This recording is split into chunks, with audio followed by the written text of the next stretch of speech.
Do we really know our friends? Do we really know our families? And do we really know ourselves?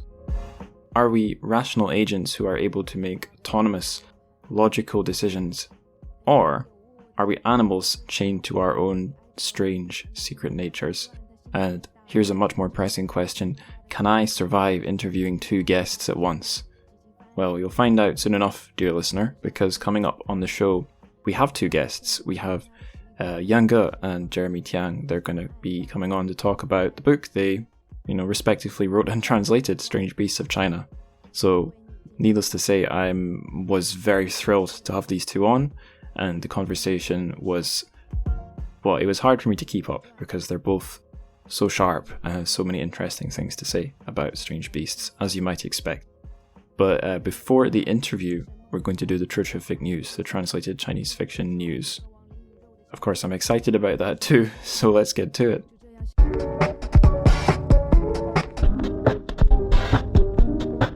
So the first news item is actually something I was talking about with Jeremy just before we started the interview.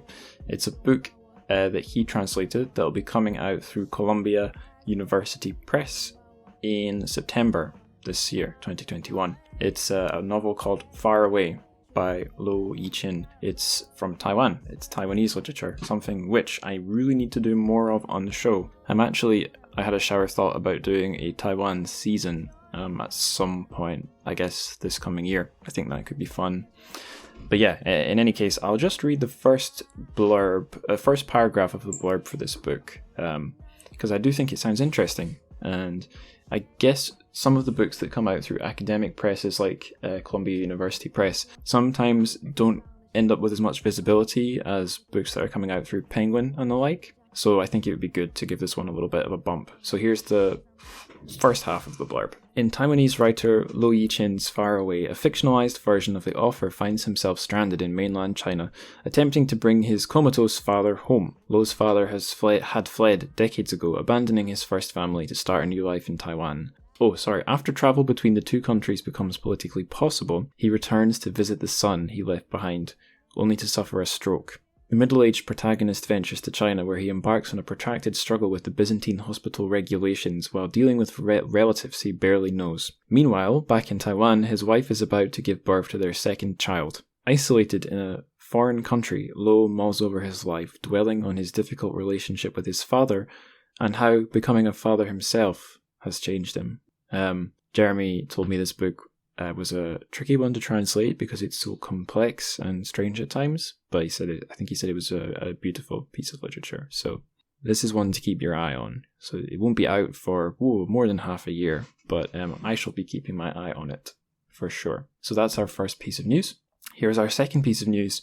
So long-time listeners will probably notice that in these news segments we have pretty consistently at least one piece of news about Chinese sci-fi in translation. And here is some really crazy news, kind of about Chinese sci-fi literature, kind of about it in translation, but maybe more it's about TV. It's a three-body piece of news. You might have caught this over Christmas. Some pretty mental shit I tweeted on everyone's favorite website, Twitter, saying this was like something out of a Murong Shuetsun novel, or at least the two ones you can get in translation, because it's about it appears to be about corporate revenge, quite murderous revenge or something. But yeah, I'll stop hinting and I'll start saying.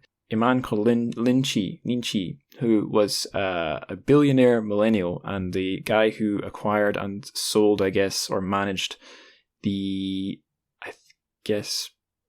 movie media rights for Liu Cixin's three-body problem, is dead of being poisoned by, the most likely suspect is one of his colleagues in the company he worked at, or owned, Yuzu, who were a gaming company best known for a online strategy game based off of Game of Thrones Winter is Coming. And yes, I am reading this off the article I'm going to link to in the show notes. Rather than laying out the minutiae of this news story, I will link to the New York Times coverage of it in the show notes, but other sources are certainly available. This story's been covered in many media outlets and news outlets, so you can just Google three-body poisoning and you'll have all sorts of different articles you can read in English about it. It's just absolutely mental. Quite shocking, actually, and I don't like to throw around words like shocking. I prefer words like mental, but I would go so far as to say this is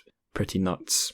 The stakes, I think, for Three Body are maybe higher than... the stakes for the Three Body Netflix adaptation are perhaps higher than one would at first think, or they're as high as I might have suspected, which is like insanely high. Okay, last piece of news. So, long-time listeners may have also noticed I often lift news from Paper Republic, or I'll cover something they've done, and we're doing that again for our third news item, but this time in a very meta way. We're doing news about Paper Republic's news. They've started doing a news roundup. The very first one went up online on January 6th, and it's pretty good because it's mostly just a collection of links broken up into categories. So click the link in my show notes to get to their basically collection of really interesting links, but they're broken up into news, events, extracts and stories. These are stuff you can read online. Reviews and releases, and media. And I'm slightly biased here because one of the media links is to my podcast episode on Guffey's Peach Blossom Paradise, but whatever, that's not why I'm covering it. I'm covering it because it's a great resource for, I guess, you guys, the listeners. So yeah, go check that out. Now, it is time to go to the interview, but I am going to be slightly cheeky and plug the show's Patreon first. So be forewarned. The reason I'm doing it this time is because I've kind of got a standard format for some of the bonus episodes set up, preliminary thoughts. So basically, after I finish a book that I'm likely or I'm definitely going to cover on the show, I'll kind of unload my reaction, so to speak, to it, my initial thoughts on the book into like a bonus episode. So these are available in two places: on the show's Patreon, which you can get access to from $1 a month or more if you want to be generous. Or if you would rather get access to all the bonus shows with a one-off payment, I have a premium feed on Podbean where you can get everything for $10 and then you never have to pay anything again. Both links to both of these are on the support page on the my Podbean homepage for the website, TrChFic.podbean.com. There's other ways to support the show too. They're all on the support page. I will stop begging for money now because I think as we are ushered into digital serfdom by the virus, as that process is sped up, this is life for a lot of people asking for money online. You guys will be hearing more and more of it, I think. That's my prediction for the future. But political rants aside, let's get on with the interview.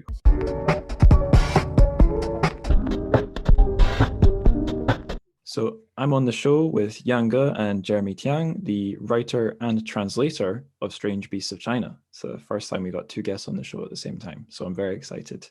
To both you guys, Happy New Year, belated Merry Christmas, etc., etc. How are you both doing? I am doing okay, relatively, I think. It's been, quite a dramatic beginning of a new year. But I heard as soon as the Chinese New Year happens, which is the real turning point of the year, everything will be all right. So just just waiting for that, which will be, I don't know, somewhere in February to kick in, and then this world is going to be cleansed instantly. Well, it's not too far off now. And Jeremy, how are you doing? Well, same here, really. I feel like we're still in the dregs of the year of the rat. And yeah, from I think it's February 12th, hopefully things will be in a more stable place. Yeah, pardon my ignorance. What's the next animal after the rat? It's the ox. The ox, right. Okay, a larger animal.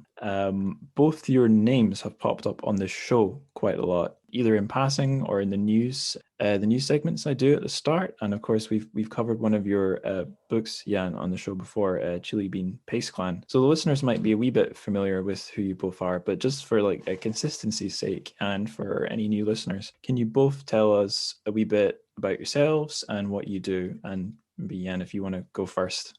I am a writer. I mostly write fiction. I actually only write fiction. And now I'm writing. I say I write both in Chinese and in English, but the reality is that I can only really write in one language. for a relatively long period of time. So mostly my writing would be in Chinese, and I have a number of books in Chinese that was published mostly actually throughout my 20s, I would say. And so this one in particular, Strange Beasts of China, and in Chinese is 一手志, and I wrote this book many years ago, and sort of like the first novel I've ever written in my 20s, I would say. And yes, so and now I am based in Norwich, and I just did a creative writing MFA at the university here, and in University of East Anglia, and then I was stopped from making any further plan by the circumstance. So I'm in Norwich and doing this podcast now. Yeah.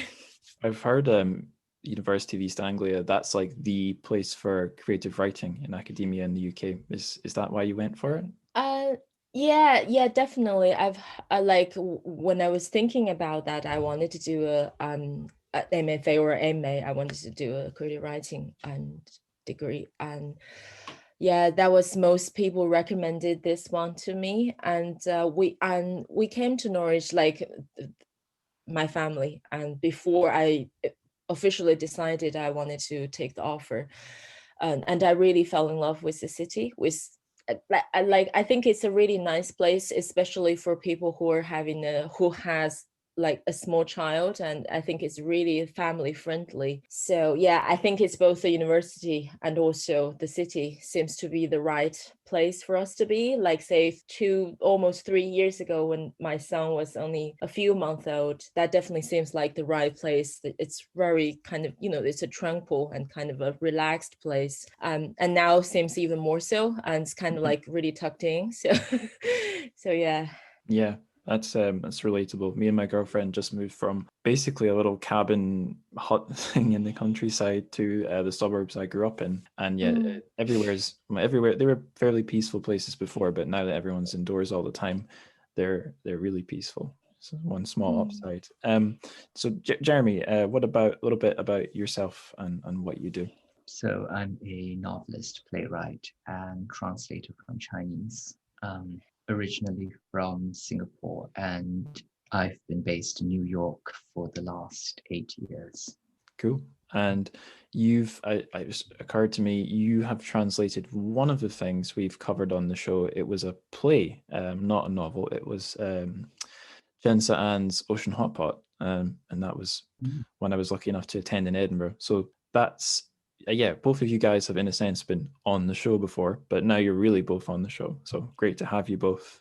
Keeping things moving, Jan, you mentioned that this book is one of several, I guess, that you wrote and was published when you were in your 20s. So I think it would be good to start the interview by looking back in time. It's like the origins of the book, both in the original Chinese and this English translation. So first question's just for you, Yan. What can you tell us about the inception of Yi Shouji, the original Chinese edition of Strange Beasts of China? I'm glad that I've been asked this question like sort of repeatedly recently since the English version came out. So I've had time to refresh my memory or to make up a fake series of memories just to cover this question. So that was literally 15 years ago. And Right. and I think for me the main incentive was that I think it was really commissioned. So there was this editor who works for this magazine, like sort of like literary journal for, say, high school or college students. So for young people, and it's called 青年文学, so youth literature, I suppose, and it's based in Beijing. And then this editor, he I don't know why, but he was talking to me to say, would you want to write like a serialized novel, or just write something for us, and so we can maybe publish whatever this project is, like every issue, like monthly basis. And then I thought it would be very good for me to have some. So I was at that point not in a very sort of low point of my life. My mom had just passed away, maybe, I don't know, maybe at that point, maybe just say 1 month ago at that point. So I was just really trying to get something to have like a certain structure with my life. And this one book like Strange Beasts of China was the only book, or the only kind of relatively major project and I did based on the commission. I think it was really because I just wanted to have some structure to my life. And then this editor, and so I think that this very nature of being commissioned determines the structure of this book, which is so we publish one chapter each issue for that magazine on each issue. So you kind of wanted the chapter to be sort of relatively self-contained. So that's why each chapter in this novel is kind of like, you know, you could really read it individually. It's like a small story, but I suppose all those stories are still like linked. And then this editor specifically said to me, please make it straightforward, because our readers are mostly, you know, like quite young. So don't make it too obscure. That's what he said to me. Obviously, I had, even back then, the reputation of writing obscure things. And so I think I really like kept that in mind when I was writing. So I think Strange Beasts of China were really kind of different from the majority of my writing, like my books and in Chinese, and it's quite fast moving, it's quite plot driven, and then I remember specifically that I decided to use lots of short sentences, and then the sentences were even in a way kind of fragmented, which wouldn't be like, you know, something I would have chose if it wasn't for this sort of heads up of like make it straightforward. Although I don't really know how, if this decision had actually made it straightforward, but that's my interpretation of it. Yeah, so I just did that sort of based on chapter by chapter basis, and being chased by this poor editor who decided to commission me. And I was such a terrible person to work with.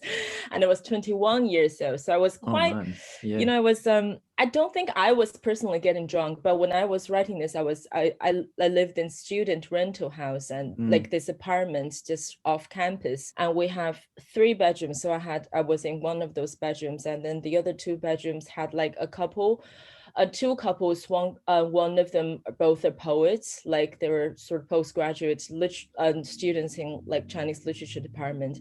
And then the other one was a bass player of a rock band, and then his girlfriend. So I was living in this house while I was writing this, and I remember so clearly, like, because I always stay up late and then write in the nighttime. And then when I finish my writing, and then there will be all sorts of noise going on while I was trying to, like, because they were having party in this apartment like every day.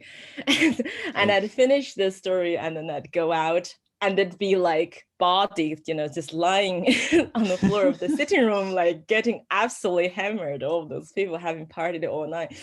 And like all the bottles of beer bottles and some kind of, you know, so they, back then there was this sort of a small bottles of baijiu, like Chinese liquor. It's like erguota, or just like those really cheap and strong liquor bottles, like everywhere.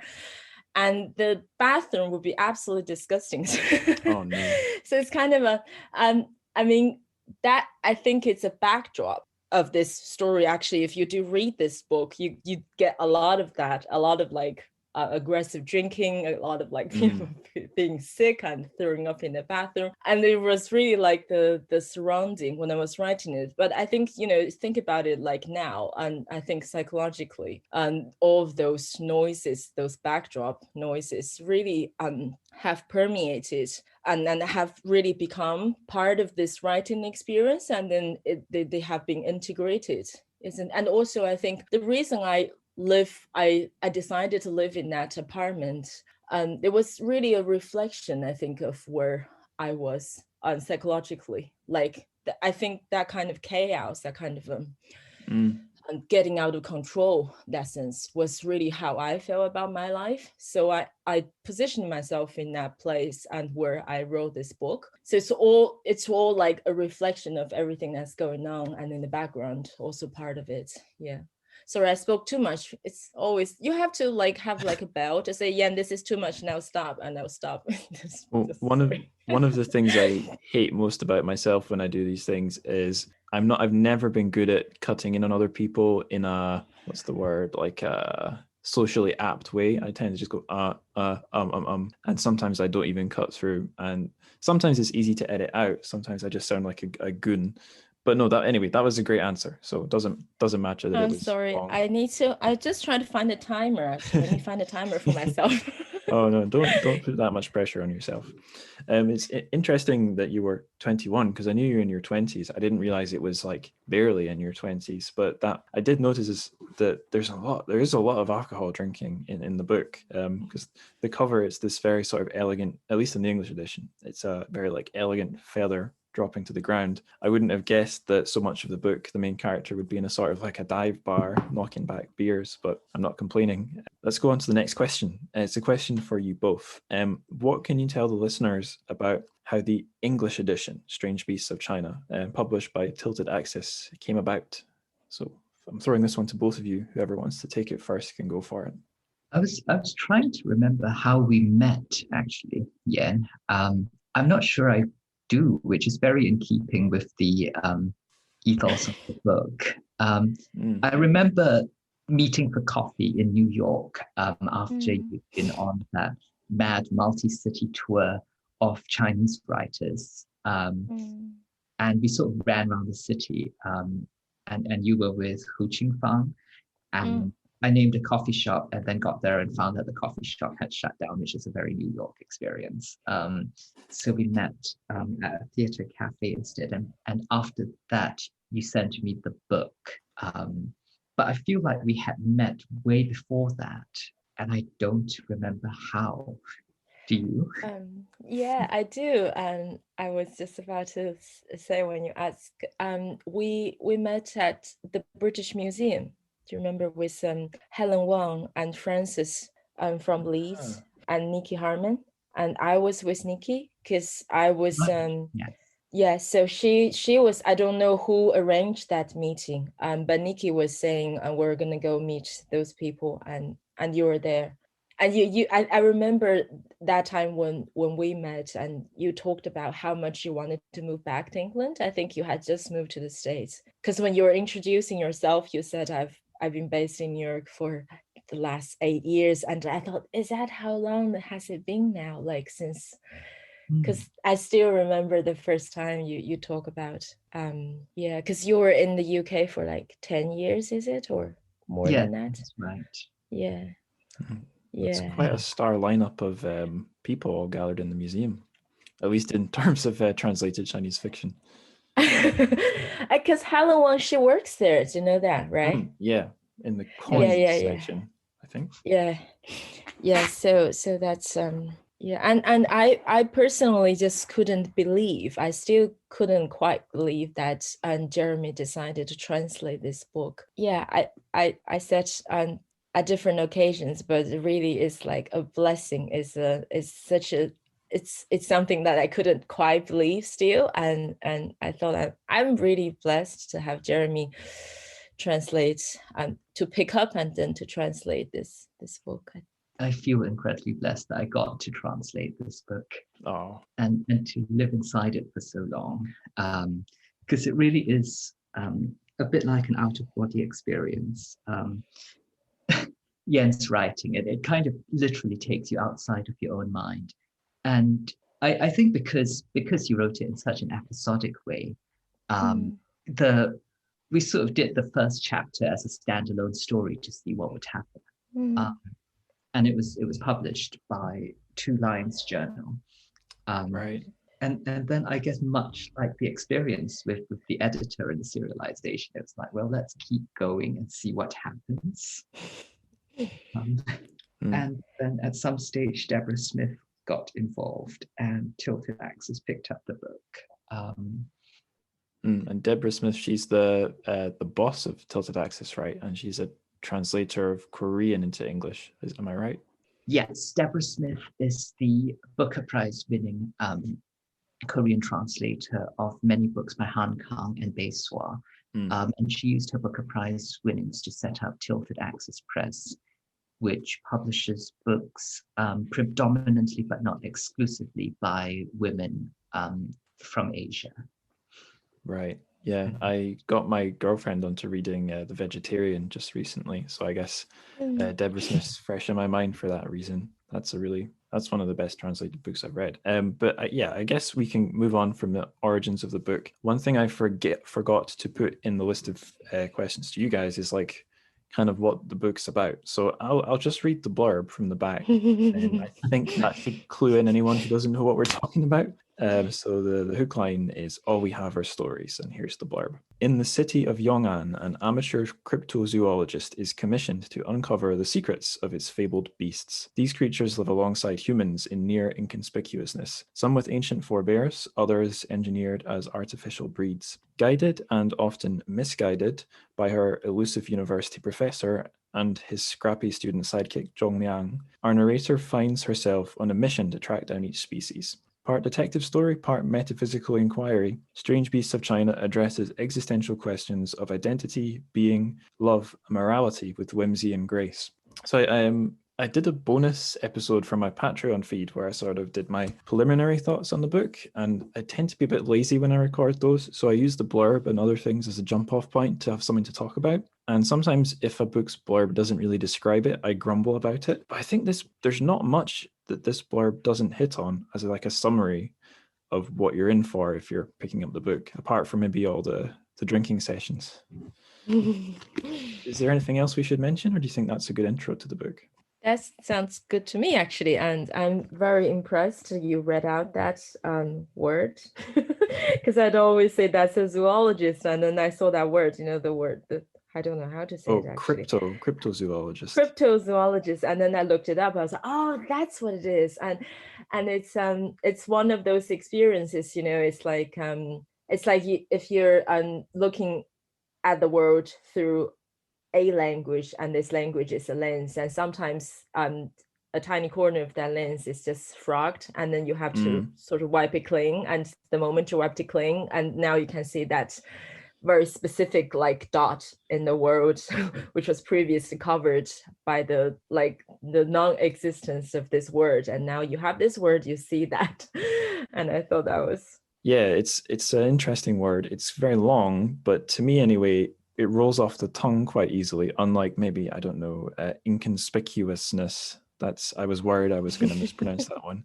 And it's an interesting one too, because you don't need to know too many words to know what a zoologist is, but you don't need great English to know what crypto means, but you don't necessarily know what a cryptozoologist is when they're put together unless someone tells you that what the prefix crypto is doing there, that it means Loch Ness monster and those sorts of beasts. But I've totally gone off track, or at least I've waffled a bit too long, but I seem to have been waffling in the right direction, because the next questions are about the beasts inside the book, because as you were saying, it's kind of like one beast per chapter or per story or per episode in the episodic structure. So the beasts are really key. It's not just that the word beast is in the title. So the beasts in the book themselves, they're quite vulnerable. All of them. They're all quite human. Some of them, but not all of them, are innocent. Some of them, but not all of them, are quite jaded or world weary, maybe. Some, but not all of them, are very deadly, or could transform you in some not particularly or not completely pleasant way. Some are angelic, some aren't. It's just kind of hard to boil all these beasts down into one thing. So it's hard for me to boil down what I want to say into a question or a statement. But I do have something I'll try and ask Yan. To what extent, Yan, are these beasts completely your own creation? And if they're not completely your own creation, what sources did you draw on for ideas or inspiration? I think realistically, I cannot say those are completely my own creation, because even subconsciously, right, I must have been influenced by something I was reading or I had read or watching, more likely. But I don't remember that I consciously borrowed anything from anywhere. But that is not to say that I'm incredibly original or something. And I think the idea of doing this kind of it's like an encyclopedia sort of this, like you have all the entries, like the format of this book, and I think I definitely borrowed that from the Chinese, the classic book is called Shanghai Jing, so it's like the classic of mountains and seas.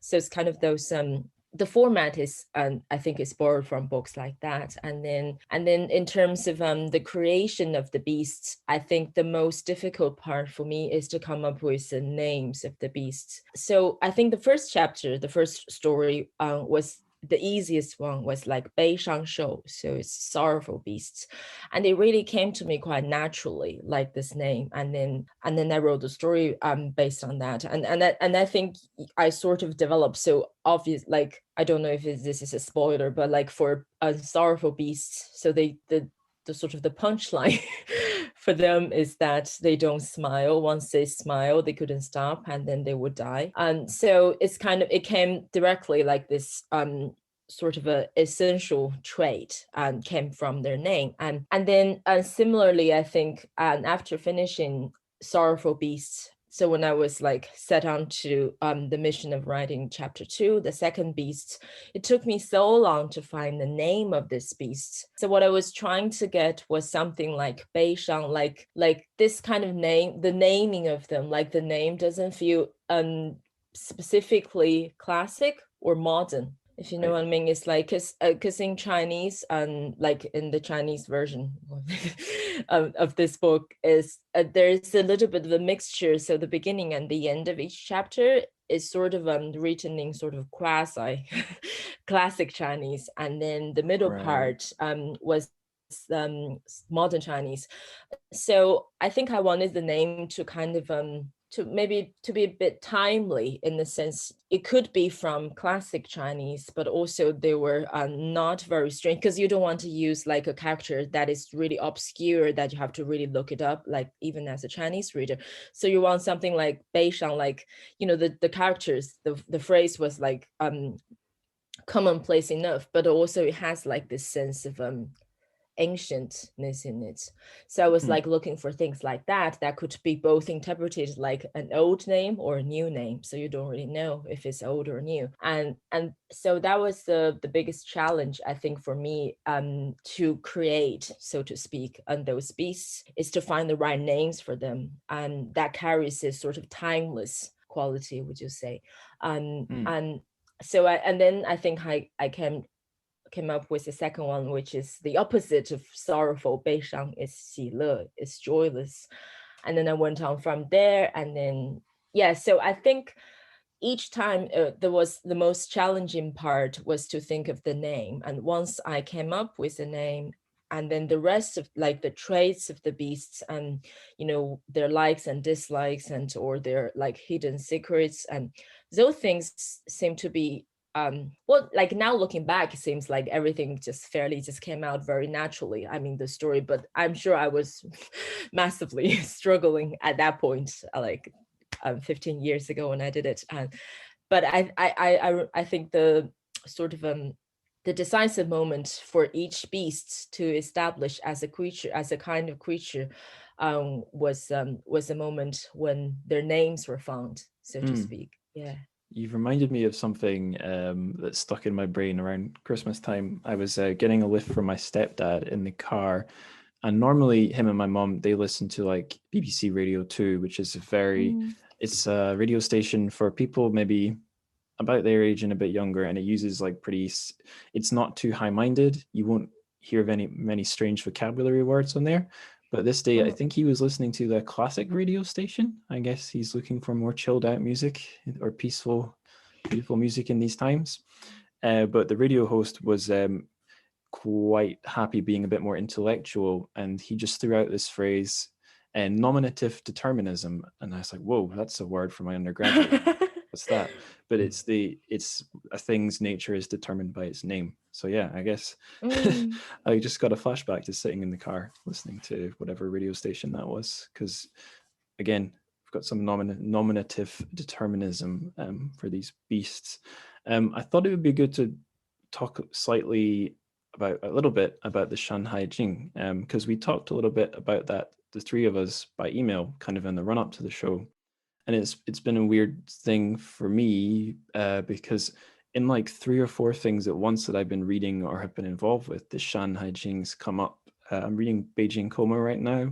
That references a lot. Your book has a sort of the opening bits of the chapters reminded me a little bit of some of the excerpts of the Shanhai Jing I've read, where it kind of just describes like where a particular beast lives, what it likes to eat, what they look like. That reminded me of those excerpts. And even just bestiaries have been on my mind, because occasionally I'll ask. So my girlfriend just finished a PhD on wolves in Anglo-Saxon literature, but occasionally I forget what it was that she did for her master's. So whenever I forget, she reminds me that her master's dissertation was on medieval European bestiaries, which also have all these strange animals. Some of them are real, some you'd never ever meet, and some are strange imaginings of what a panther is, but they're only half correct or whatever. So I don't know, is there anything else either of you would want to say about how us as modern people get revisited or how we revisit these old bestiaries, or what relevance they might have to us today? Is there anything we could say? I think there's something very human about the beasts in this book. And for a lot of them, it felt like the entry point was the intersection with their beastliness and their humanity. Because the running theme through the book is how beasts and humans might not be as different as we would like to believe. And in fact, the narrator often doesn't initially realize that the beasts are beasts. Many of them are very human-like. Many of them assimilate into human society, but there's always some point at which they have to deviate, or they reveal their essential beastly nature. But it was about finding that thing that made them different, that point of difference, as well as the things that made them similar and able to relate to the protagonist. Yeah, and that's I guess that's an evergreen theme for what it's like to live in a society or being part of one. You will have to meet people who are, I guess everyone you meet is similar, you know, there's some percent the same as you, some percent different, but yeah, I see what you mean there. It kind of goes on to the next question I've got lined up, which literally starts with the sentence, "The human characters aren't as human as we might first think." I'm just going to, I have a long question written out. I'm just going to read it. "The narrator is a young woman, and the rest of the recurring cast are pretty much the men in her life. I think more or less all the secondary characters are the guys that she meets on a daily or regular basis. And everyone pretty much turns out to be a mystery unto themselves, not only the narrator, but my feeling is the narrator herself is maybe the biggest mystery of them all in some ways. Because, you know, if you're seeing out of someone's eyes, then you can't see the person themselves in a way. I was kind of reminded a wee bit of the Chili Bean Paste Clan, because as Nikki Harmon reminded me when she was on the show talking about the book isn't told in first person. The narrator is a character, but she's sort of present in the story by her absence. She's only mentioned in reference, like I think she's ill or mentally unwell at the time where she's recovered. So she's this invisible young woman who's sort of observing, in quote marks, her father's wayward life, or at least describing it or recounting it. So again, trying to pull a question out of this rambling line of thought, a question for both of you. Do you think it would be fruitful to start reading the book assuming that everyone is a strange beast? Whether it's your first reading or a rereading, is that a fun or interesting or useful way to read the book? I think Jeremy should go first to prevent me from speaking too much. On one level, I think it's a good way to read any book, just to assume things are not what they seem and everyone is some sort of strange beast. But talking about invisible narrators, I think there's something very intriguing about the fact that the protagonist of this book, the main voice that we spend time with, we never find out her name. And that's, I think that's obviously a very conscious choice. And it's something that I think allowed me to identify with her to a perhaps dangerous degree as I was translating it. And I think the process of reading the book, certainly of translating it, was you get a kind of Stockholm syndrome with the beasts. Like with a book of this kind, I think you would expect to come out on the side of the humans, right? Like if there's a human tribe and a beastly tribe, you would kind of expect to get to the end and be like, oh well, I'm human. Right. But whereas that's not at all what happens, and you come out, or at least I did, questioning your own humanity and how porous the borders are around what you think of as normal life. Totally. Yeah. It only can take a very small change or disturbance to completely flip things upside down. I know I've experienced that a few times in my own life. Oh, I've lost my train of thought. Let me think for a second. I mean, we're Oh, all strange beings. exactly. We are all strange beasts. Yeah, I have personal stories I could tell from my life and my family's, but I won't. Suffice to say, I think you're definitely right. There are all sorts of things about the people in our lives or the people in the city that we'd never find unless we went investigating that would surprise us or throw us off kilter. Yeah. The other thing I was thinking of saying was there's a TV show I really like that has a good example of a narrator. You find out because you're taking his point of view, there's things about him you'll never know until the last minute, and that's the TV show Mr. Robot. But it's not relevant enough to this book for me to talk about it much depth.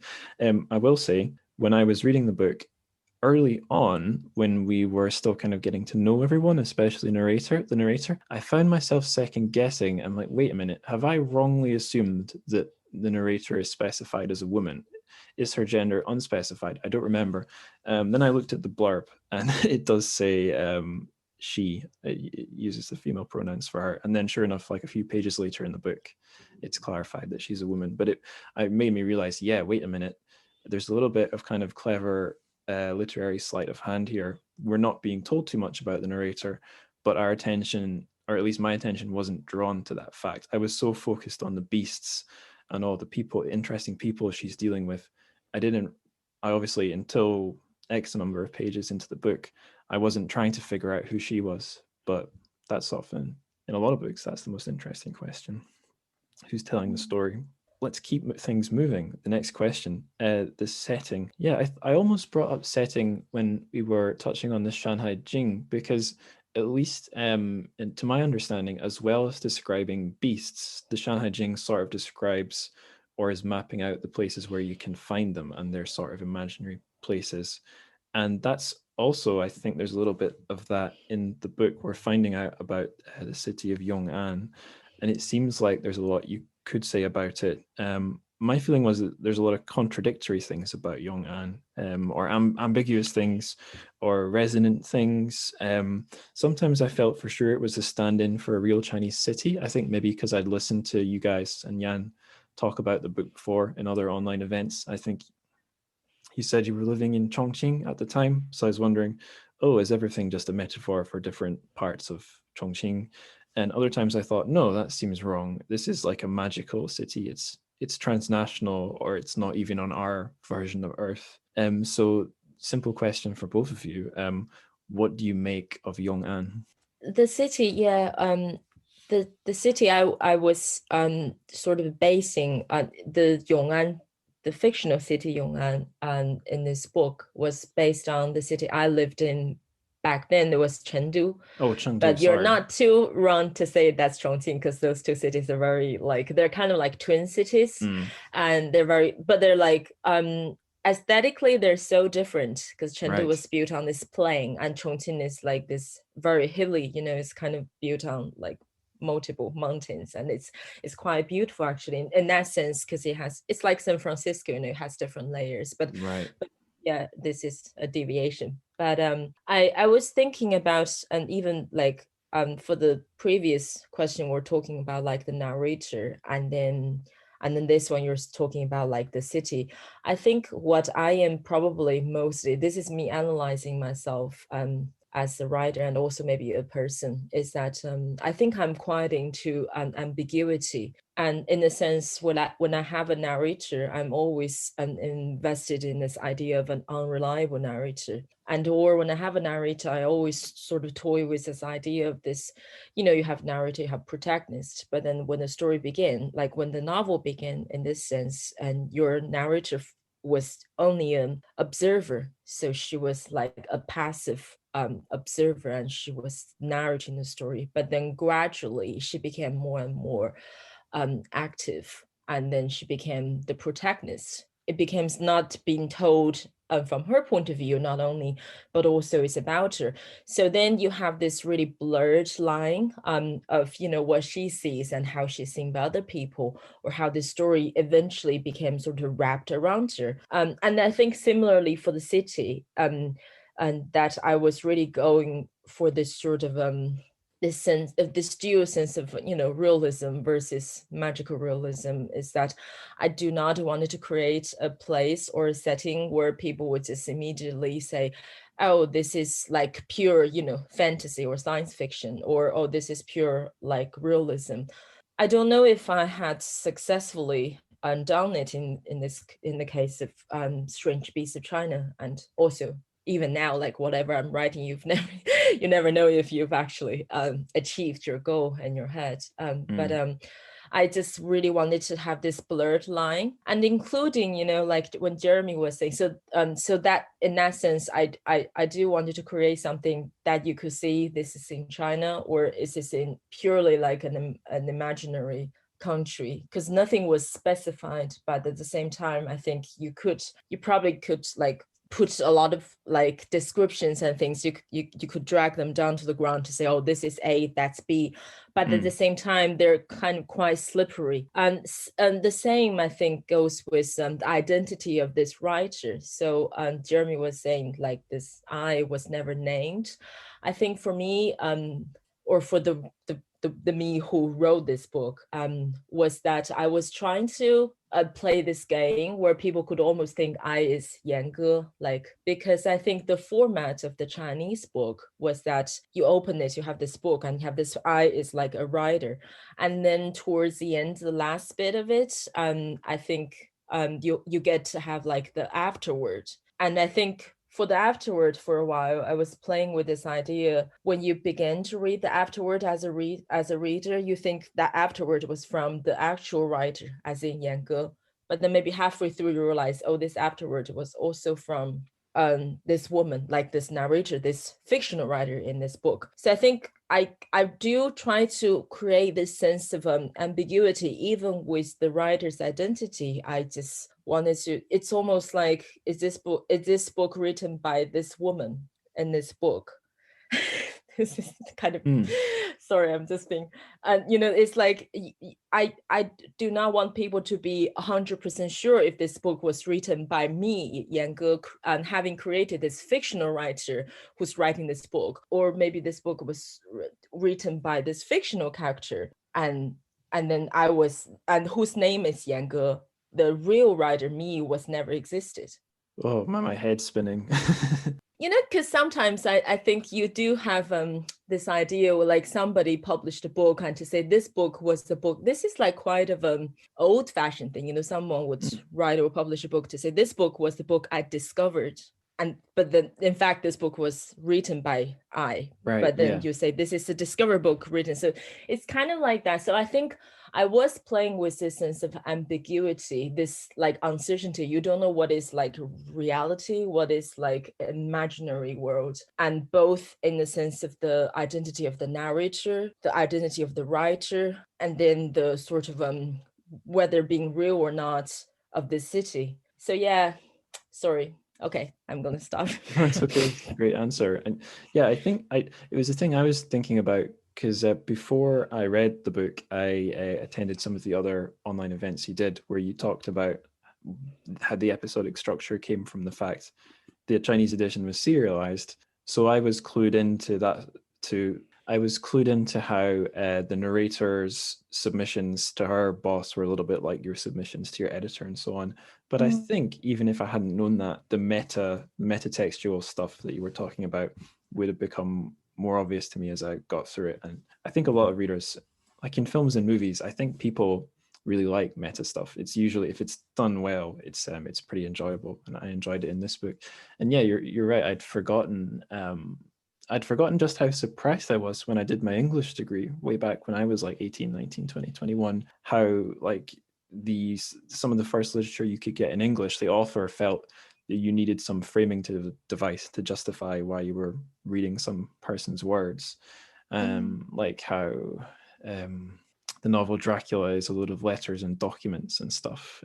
I think people aren't, either forget or aren't generally aware just how meta some old literature is. And it's now that we know what a novel is, we don't usually need these justifications for why we're reading someone's story. So yeah, it's interesting. It occurred to me when you mentioned that you were submitting these stories to Qingnian Wenshe Youth Literature, that, like you said, it's the target readers were like high school kids or maybe college, university students. And you said yourself you're only 21, so you weren't an awful lot older than them. I had some kind of a similar experience. For a little while when I was a teacher in China, I was like 25 years old. And some of the kids I was teaching were like 17, 18. And I couldn't help but think it wasn't that long ago that I was you guys, that I was fretting about my exams and stuff. So when you were writing, were you thinking about your audience, trying to I don't know, get inside their heads or give them something that you would have liked to have received and read at their age? Was that on your mind at all? I think for me, it's not really about the age group thing. It's probably because obviously I was not like a mainstream person, at least as far as the editor was concerned. He was like, you're too obscure, you're like a weirdo. Just try to be more mainstream, like apply, like just try to, appeal to more people. I wasn't really thinking about, I think, but like the really nice thing about writing this book was, since it gets published as I write, so you do get some sort of not real time, but you do get some feedback Right. as you're going through it. And I remember this very novel, when it was first published, like from the magazine, on the magazine, and it was voted by the magazine's readers that year to be like the most popular, like the most liked story or book or thing on the magazine that year. So it was like, I'm not saying it's like massively popular, because after all, it's a literary magazine, so it's not like, but it's really good that you could get that real sense of like people do care about it and they're so involved. And I think back then people were using like 博客, like a blog. Was trying, it's like so then they do find me on my blog, and they would like leave some message, leave some comments, and so that was very nice. And that was probably, again, like one of the only experience in my writing, in my like this many years, that you will get like the closest to real time feedback from the readers as you were writing through this book. It was quite uplifting, I think. Yeah. But I think because of that, again, like this is quite plot driven, this book itself, but I'm not saying it's not necessarily like a bad thing, obviously, but I do put a lot of effort when I was doing this book, that just to make it very intense. Yeah. I almost like, I think you almost like kind of like sometimes I allowed myself to indulge myself into this kind of a bad literary taste, where so many people just died for no good reason. It's like, it's like, in a way, everything in this book was like high drama. Yeah. But I think it makes sense, because it doesn't necessarily make, I feel bad for defending my own bad taste, but I think it doesn't really feel too jarring, because it was narrated by this very young person. Like the narration protagonist was this very young and mentally unstable person. So I think it's not like very strange to have those like just heightened emotions and heightened plots and going on all the time. Yeah. So I think that is one place we see a gap between her and you. Yeah, and that's in the chapter where we get a long excerpt of the protagonist writing, because she's kind of composing a story in real time. and the story that she's writing is I think recognizably cheesier and kind of more intense and more emo than the book that contains it. So there is this little gap in the meta narrative where we sort of see that she's writing in a slightly different register compared to the sophistication of the entire work. Yeah, and the editor loves that hyper melodramatic story, but her friends are like, "What are you doing? This is trash." Was there a chapter, I think, that actually contains a part like this excerpts of her story? Was it like sorry, I'm asking you guys there as is, if Yeah, it's the Prime Beast chapter, 鹰年兽. Oh yes. Yeah. Yes. Yeah. So hang on a minute. What was I've just two things. What was one of them? Crap. Forget it. I'll just ask about the main thing.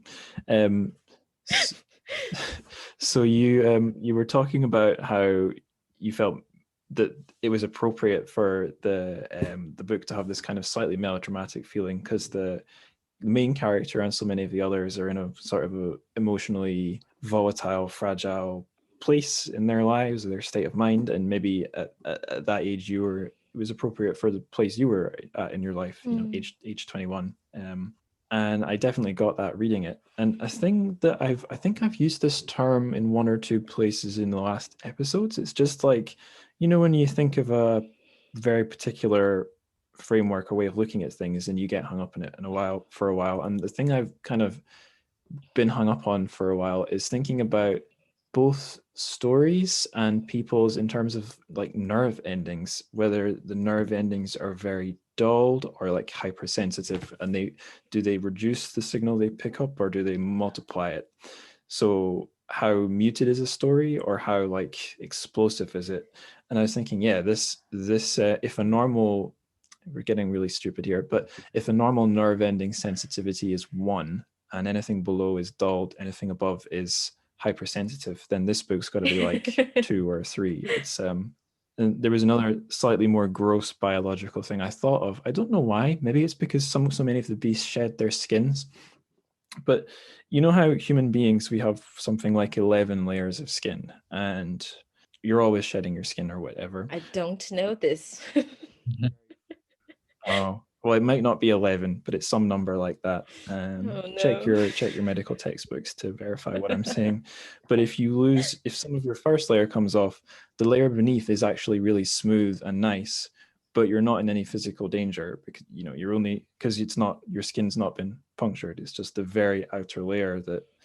Sorry, this is really gross, but I was just thinking it's almost as if everything in the character has this softer, more vulnerable, but somehow like more beautiful outer coating than. Yeah, I don't know where I'm going with that, but it kept popping into my head for some reason. I think to summarize what she just beautifully put out, it was just everybody in this book was just a bit snowflake. That was what it is.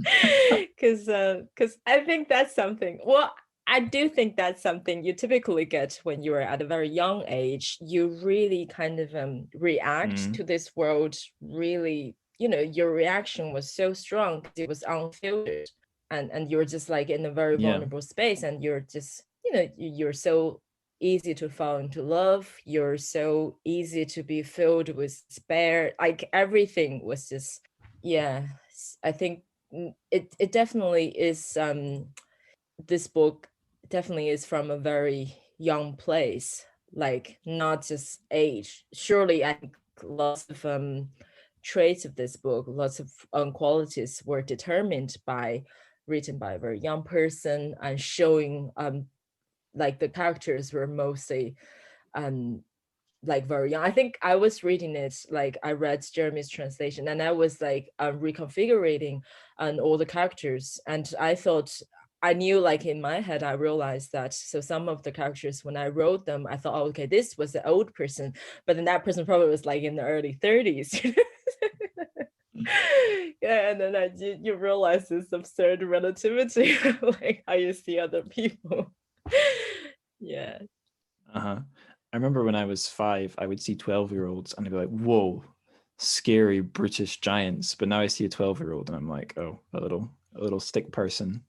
It's all relative. There was a thing that popped into my head when I was 18. I thought I'd be very clever and take all the little short stories I'd written and try and make something I could give away to my friends. I made it into a PDF, and I named it after a song lyric by a band called Incubus that I really liked as a teenager. And there's a line. It's the start of the first verse of a song called "Pardon Me," and the first three lines I've just looked up. That's what the typing noises were.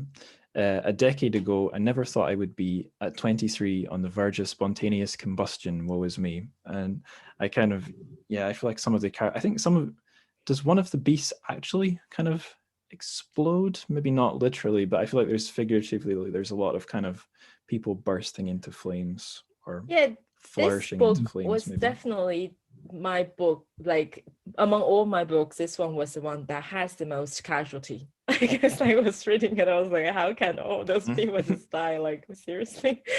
Yeah, I mean, it's just, I don't know if you feel this way, Angus, because and you were mentioning, say, the Chili Bean Paste Clan, because those two books are like the most contrasting books of mine. And I think I have got this a lot from like readers in China or critics to say they just couldn't believe those two books were from the same person. I feel slightly embarrassed by it, by this comment. I don't know where I'm getting. Why am I interviewing you? Sorry. No. No, you can't. I like it when I get questions asked back at me. It's good. No, I was thinking that too. I was thinking, these are two very different books. I guess, it's like for any other well, not for any other author, but for an author who's not an author in translation, I could just go look up all their other books on Wikipedia or Amazon, and I could see if there was some common thread connecting the two. So, okay, for example, an author who's, I think the first two books I read by Cormac McCarthy were a very early one by him, Outer Dark, and then The Road. And there are a lot of similarities in the story, but the prose style couldn't be more different. One is really sparse, and one is like biblical and crazy and gothic. And I would have, reading those two books, I'd be thinking, well, one's by the young guy, one's by the old guy. There's probably a whole thing in the middle. There's a chronology. I could look it up and verify it and get these books. But with an author like yourself, who's got quite a lot of books in the original Chinese, but just these two and White Horse, I think, in translation, I just kind of work on the assumption I'm missing part of the picture, and until I take a year out and learn amazing Chinese, I will just have to, get you on the podcast and interview you and ask. But so the question I guess I would ask is there some middle ground in your other works that joins up Womanjia, Chili Bean Paste Clan, and this book, or are they really just kind of irreducible, unique beasts? I was thinking about this book, because this morning, because we were supposed to do this interview, I was like preparing myself, thinking about, is there anything I want to say about this book? And one thing I do, it did occur to me that the style of this book, maybe Jeremy can either verify or to not agree with this, is that I think the sentences, like the style in this book, were closer to classic Chinese language, because I think that was when I wrote this book, I was at the point, so I was in my sophomore year, right, in the university. And I think before I actually went to the university, mostly my literary influence was classic Chinese, because I grew up in a family where everybody was like a massive classic Chinese fan, and then we'd recite classic poetry at dinner table, and my granddad would give me this book in Chinese. It's called 古文观止, so it's like a thick anthology of like classic Chinese essays, and he would force me to recite all of them, which I did not manage to do, but that was sort of where I came from. Is like I was really immersed in this classic literature world, and I didn't read much foreign literature at all until I went to the university, and everybody was like, even they talk about, say, people like William Faulkner, I was like, who's that? And I felt I at that point I felt Mm-hmm. enormously, kind of ashamed of myself for lacking that knowledge. But I think, and then obviously I made a conscious choice where I began to read like my peers in the university, more foreign, like American or Latin American, like whatever that's popular at that point. Lots of translation into China, like so foreign literature from a Chinese point of view, surely, and then contemporary Chinese literature. I think then that influenced my style, maybe to the point where we had things like 我们家, where sentences have become noticeably much longer and complicated and complex. Whereas I think 一手指 Strange Beasts of China, I think the way it was composed, like even on a sentence level, although I was making a conscious choice to make it more accessible, but I think that was definitely much more influenced by classic Chinese. So I feel like my wording, the way I talk, I wrote, was very different. So this was my interpretation. Right. I don't know if Jeremy feels that or. Yeah, no, I definitely picked up on that, and that fed into the translation. For a lot of it, particularly when the beasts are being described, the language goes into something very classical, to the point that I was having to look up classical references to understand what was actually going on. And there were a couple of places where I had to ask, and I just do not get this. Could you tell me what it is? And that's why for the translation, I gravitated towards a much more classical or classical seeming register. So even in the names of the beasts, which we've touched on, and which are in many ways the key to their personalities, it had to be things like joyous beasts rather than joyful beasts, which would probably be a more common way of saying it. I think had to feel like something that could have come from an ancient bestiary, partly because that's the lineage of where the book was, and partly because I think there is a gap between how the protagonist wants to come across and how she actually is. So when she's actually talking, her actual reported dialogue is often quite blunt, slightly inarticulate. She can't quite put her feelings into words. But when she's describing the beasts, she goes into this very classical register, as if she's trying to, either because she's trying to prove herself in some way, perhaps to the professor who, is a big influence in her life, or perhaps because a lot of these beasts ultimately have ancient lineages and she's kind of tapping into that. And you can't help but go into the history of bestiaries. You can't help but tap into that vocabulary when you start discussing them.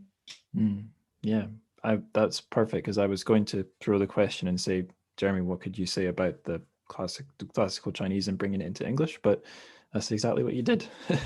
Perfect. And I might come back to asking you about the vocabulary later, but that's a good seed to plant in the ground for now. So I already indulged myself a minute ago asking about a band I really liked when I was a teenager, or bringing up a band I really liked when I was a teenager, Incubus. But now I'm going to bring up a book. If someone asks me what my favorite book is, I still say it's this book. I think it's just because I've fixed on it and it's an easy answer, but to some extent it's true. It's a book I really love. It's called I'm the Messenger. It's by Marcus Zusak. And I kept thinking of it as I was reading Strange Beasts of China. And the reason for that is it's got the whimsy, existential angst, the comedy, an episodic structure. It's got a little bit of a noir, or certainly detective and mystery element. And this thing being investigated is other people in the society around you, and later the people closest to you, and then later turning inward, without spoiling anything. It gets pretty meta. It's kind of a little bit meta all the way through, but just like Strange Beasts of China, we get more meta as we go on. And if there's one thing I could try and say I'm the Messenger is about, it's about breaking out of a state of apathy to find, and now I'm going to use very pretentious words, the beautiful, painful truth of being alive and being in a society of other heartbroken souls. So listeners, you can probably hear I'm reading this off paper. I kept thinking of, yeah, like I said, I kept thinking of I'm the Messenger. So again, trying to boil down this big train of thought into a question: what human truths should we be on the lookout, or what truths, maybe human is a stupid word to use here, what truths should we be on the lookout for in Strange Beasts of China? And I'm wondering especially about like general human existential truths that you are evergreen versus ones that are particular to particular kinds of people or particular areas or societies. Is, yeah, what truths is the book trying to tunnel down into and bring up for the reader or help the reader discover or think about? I mean, I don't know about be on the lookout for, because I feel like, while this book is full of human and beastly truths, they're best experienced when they kind of creep up on you. Mm. Mm. What really struck me about the book, and I suppose this is a fundamental truth of life, is how unstable everything is. Just as you think you know where you are, both we as readers and the protagonist are constantly having the ground cut out from under us. And it's this thing about you constantly learning new things about the world that destabilize your understanding of how it works. And you know, as you move through the world, your perception of your place in it and how it all falls in balance is constantly shifting, as is the world itself. So I suppose if I had to reduce that to something, it would be don't get too comfortable. Yeah, I think that's very true. Jan, to ask you something more specific, do you think Strange Beasts of China is capturing anything particular from not just the time of your life it was written in, but the time it was written in? I'm thinking about this for a few reasons. One, it's just selfish. So the time I lived in China, granted it wasn't anywhere near Chengdu, it was last decade. It was the 2010s, and just the latter half of them really. So I read about Northeast China in the first decade of the 20th century. Saw pictures and stuff from it, and was kind of led to understand it was a little bit more less strict than it is now. And I was thinking as I was reading the book, like, there's a few mentions to like a faceless, often kind of oppressive or uncaring or not particularly pleasant government. I don't think it ever says it's a one-party state, but I was just thinking, could this book be published in today's China, just for maybe that reason alone?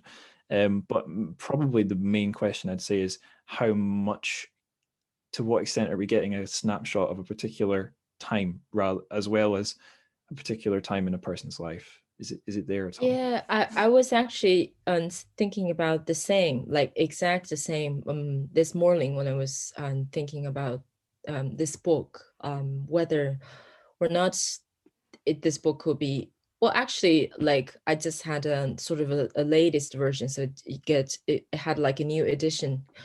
I think it was maybe 2-3 years ago. Yeah, I was wondering if this will be able to get published now. But one thing that I feel it's funny, because this book mostly people consider it like magical realism, or some would say it's just pure fantasy, and then, or could be because of that assumption. So people are not really looking at it the way they would examine as quote unquote like social realistic fiction, because they think, oh, this is pure, like made up, like in the made up world. And so I think that definitely helped it, because nobody was trying to look into this gibberish story from a child, I think, especially back then when this book came out. But then, like, when I look back into this book, when I reread it now, I was really struck by how political this book was, like how much it talked about the the government, or this like higher power, or this, this how the rulers were manipulating, controlling its people. And this was like touched upon repeatedly in this book, which was really unusual, I think. And then I couldn't remember why I did it. I suppose, again, it could be like a very young person thing, isn't it?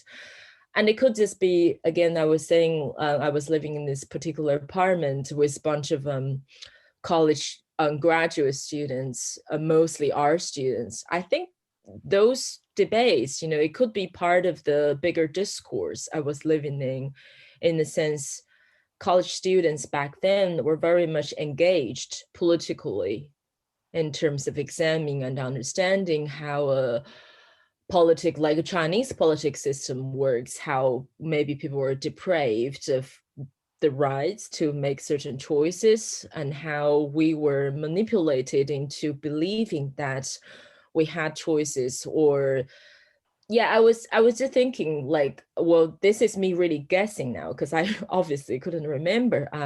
But it's definitely was like a reflection of the, would you say that it's the atmosphere of the quasi-intellectual circle, because it's like a bunch of college postgraduates, so I'm not saying that's like very serious, but like, that circle I was living in, and it's like the atmosphere back then. Yeah, I don't know what atmosphere would be like now, obviously. Yeah. I'd much rather read about quasi-intellectuals than really fully fledged intellectuals. Much more interesting people. I think that's answered my question, really. Although there is a second part to the question. So as well as being a snapshot of the past, this came up on when you were in, appropriately, the London Chinese Sci-Fi Book Club's Zoom meeting. They were asking you, or you guys were talking about how much the book kind of predicted the future. There's one chapter in particular where a pandemic spreads. I think it spreads from Thailand into wherever Yong'an is. Yes, like a non-specified, like tropical city, right. Is it in the south? Yeah, Yeah. tropical country. Yeah. Yep, I think it's Southeast, yeah. somewhere in Southeast Asia. But yeah. I'd been primed to expect, oh, there's going to be a chapter that feels eerily similar to today because of a pandemic. But I just kind of thought, well, that's funny, isn't it? But then I read it and I was like, oh, damn, this is weird reading this, because although some of it maybe doesn't relate to the situation I'm in, so much of it does. I guess I'm not going to ask you if you think books can predict the future. The question, more interesting question, might be, what do we make of it when it feels like they do? I was thinking about that actually. It's this was in chapter 7, I think, and then all those people, they went to this sort of southern country, and then there was this virus going on. The virus itself is violence, so there was a riot there in the country, and then people who traveled there, now returning to Yong'an, was considered being in contact with this virus of violence, and then they were all stranded in the airport, and they were not allowed to enter the city so they don't contaminate other people with this virus of violence. And then in the end, all the citizens in the city voted to pretty much just kill all of those travelers who had been to this southern country. And I was reading that, and because now obviously this is with COVID, and I don't think I don't think it would be very easy for people who like overseas Chinese people to go back to China now, precisely for in the sense like the citizens or your own countrymen voted to eliminate you, isn't it? It's not like they wanted to kill us, they wanted to kill people who are not, but they pretty much just want to get rid of you, to eradicate you. And I would think, and now I feel really kind of chilling when I read that, and then I thought, how did this happen? Why? But then I thought the reason, like I thought it was pretty much, when I was writing that, it's like this person, this very young person who has a very dark worldview in which she believes nobody is good. There is no real goodness in this world, in humanity. So I think in this sense, this person, this narrator, and also that me who were writing this book, was anticipating, was sort of developing all the plots, everything based on the worst assumption of humanity, of a government, of of all the citizens of, I think it's really from a very dark place, and both for the narrator and also for the implied author who wrote this book. I think it was from this very dark place where she and I back then really just think about everything for the worst case scenario, for the darkest, the most inhumane reaction towards everything. But then sadly, some of it really was verified, and you can see it's really like the worst in us was then sort of made up in that story. But now, because we were put in this very extreme scenario, which literally just brings out the worst aspects in us humans, isn't it? So it's kind of like this very chilling kind of surreal coincidence. Yeah. Well, I also wonder, Yan, Yeah. you would have been writing this, I think, around the time of or soon after the SARS epidemic. Oh yeah, was it? Because I totally forgot SARS. So when was SARS? I think it was around then. Yeah. Let me see. Oh yes, haha! Thank you, Jeremy. I was like, what? Yes, that's right. So it's I was just googling it. So it's 2022 to 2024, and I wrote this at 2020.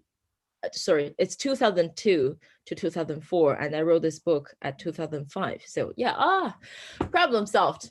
Thank you.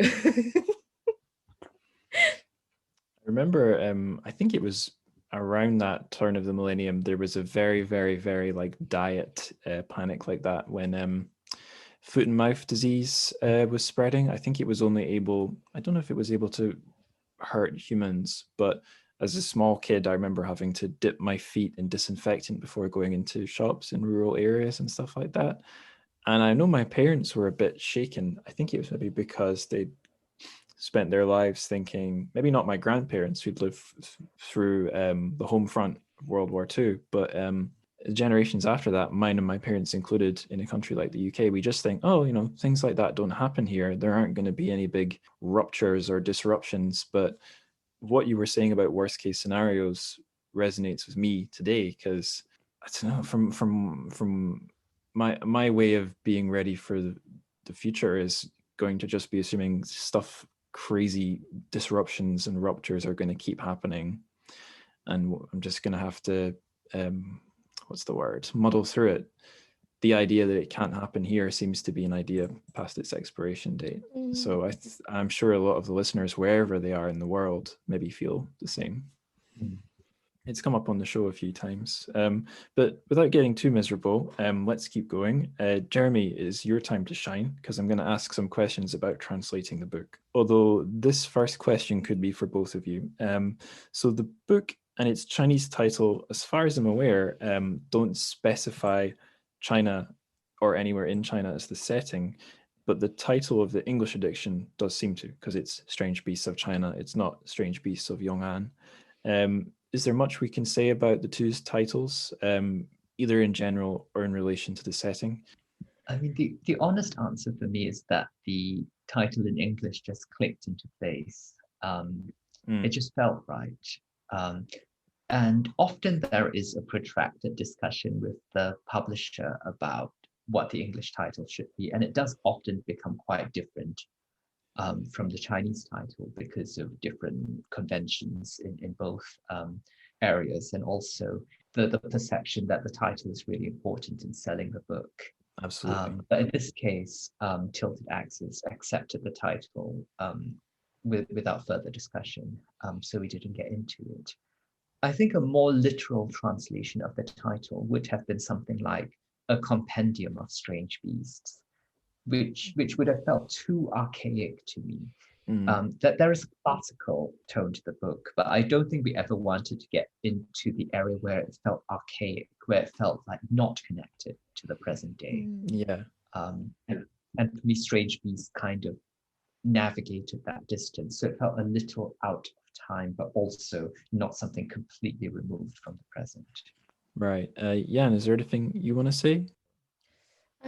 I quite like the English title actually, yeah. And then the Chinese title, obviously, it's like a 智, like 易受智, 智 is like what Jeremy was saying, it's this very sort of an ancient, like a classic, and is that genre really is like in Chinese and literature. And so yeah, so it was this is again one of my not very popular idea of me being an obscure writer. But then incidentally, I think I might have mentioned this to Jeremy, is like 易受制, the pronunciation of those three characters and sound like actually 易受, like easy to sell.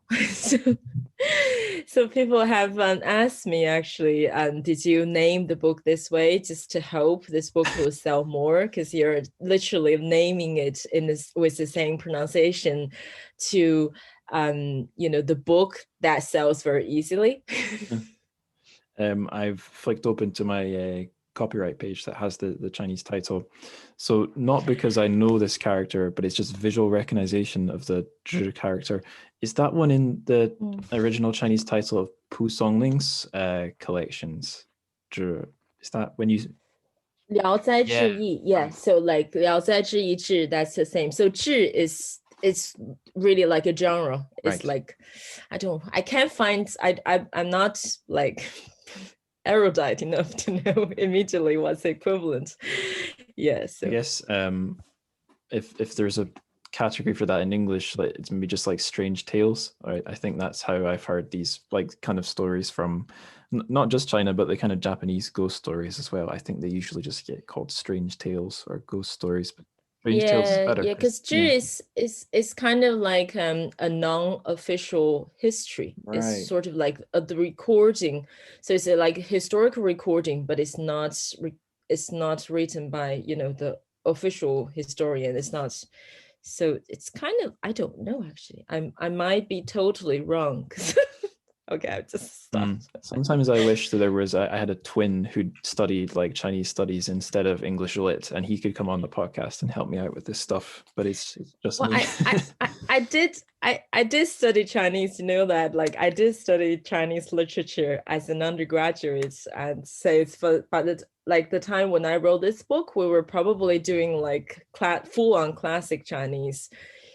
During which time period I would be required to answer all the questions. If I were doing an exam, all the questions had to be answered in classic Chinese and with only traditional Chinese characters. So that was I'm supposed to still have that training, but obviously I've lost it. So do you guys mind if I restart the meeting again? The timer's hitting 5 minutes. I'm starting to get antsy. I know. Okay. I almost want to keep it running to see how you would snap. I'll start asking questions really fast. Start drinking extra coffees. Okay. Right, here we go. Okay. See you in a minute.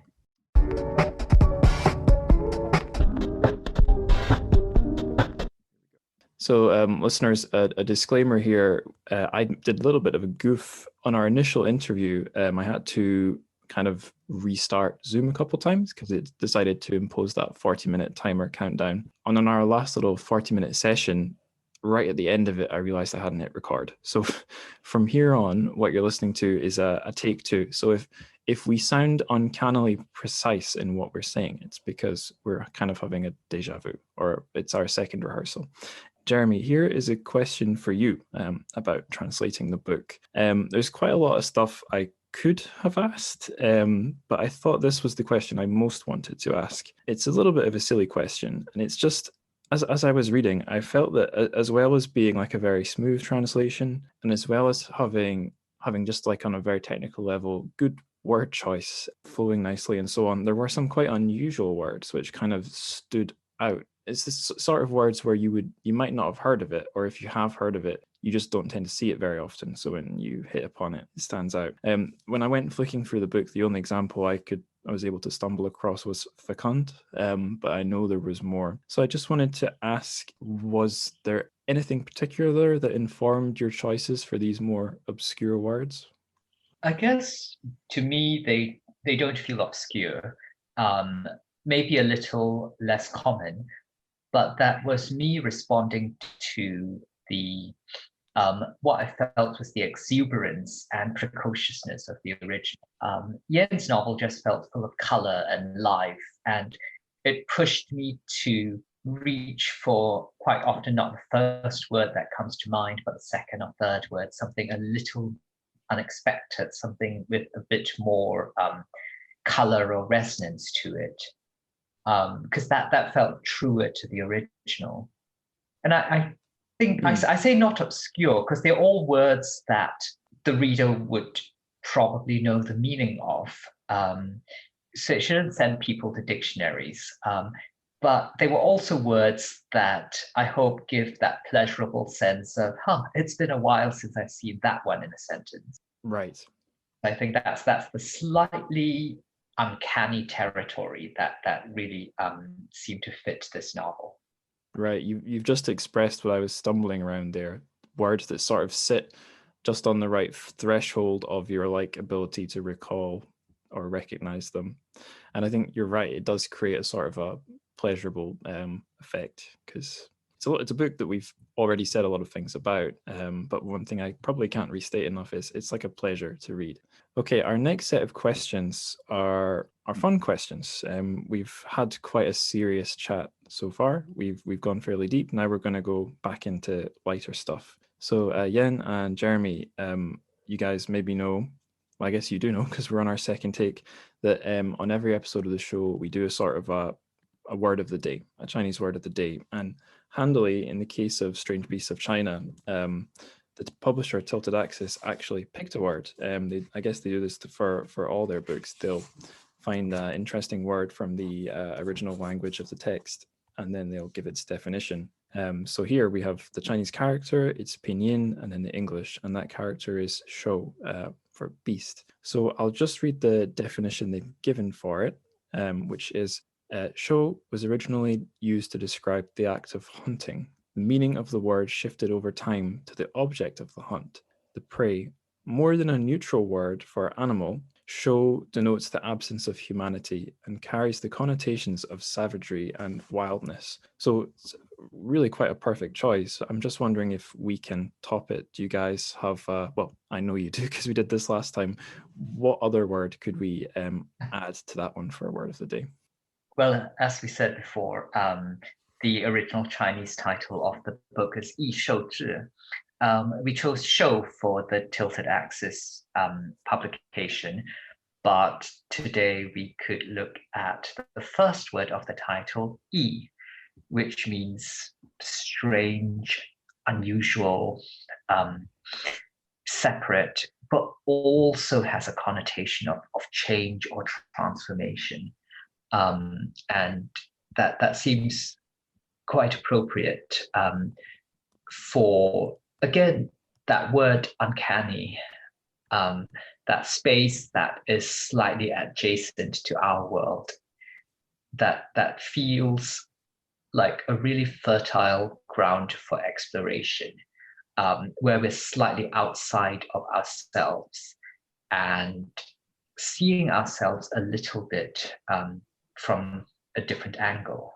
The way when you catch a glimpse of yourself in a mirror when you're not expecting it, it takes a second for your brain to register, oh, that's me. And I think that's what this book does. It gives us a glimpse of humanity, but defamiliarized, looking strange.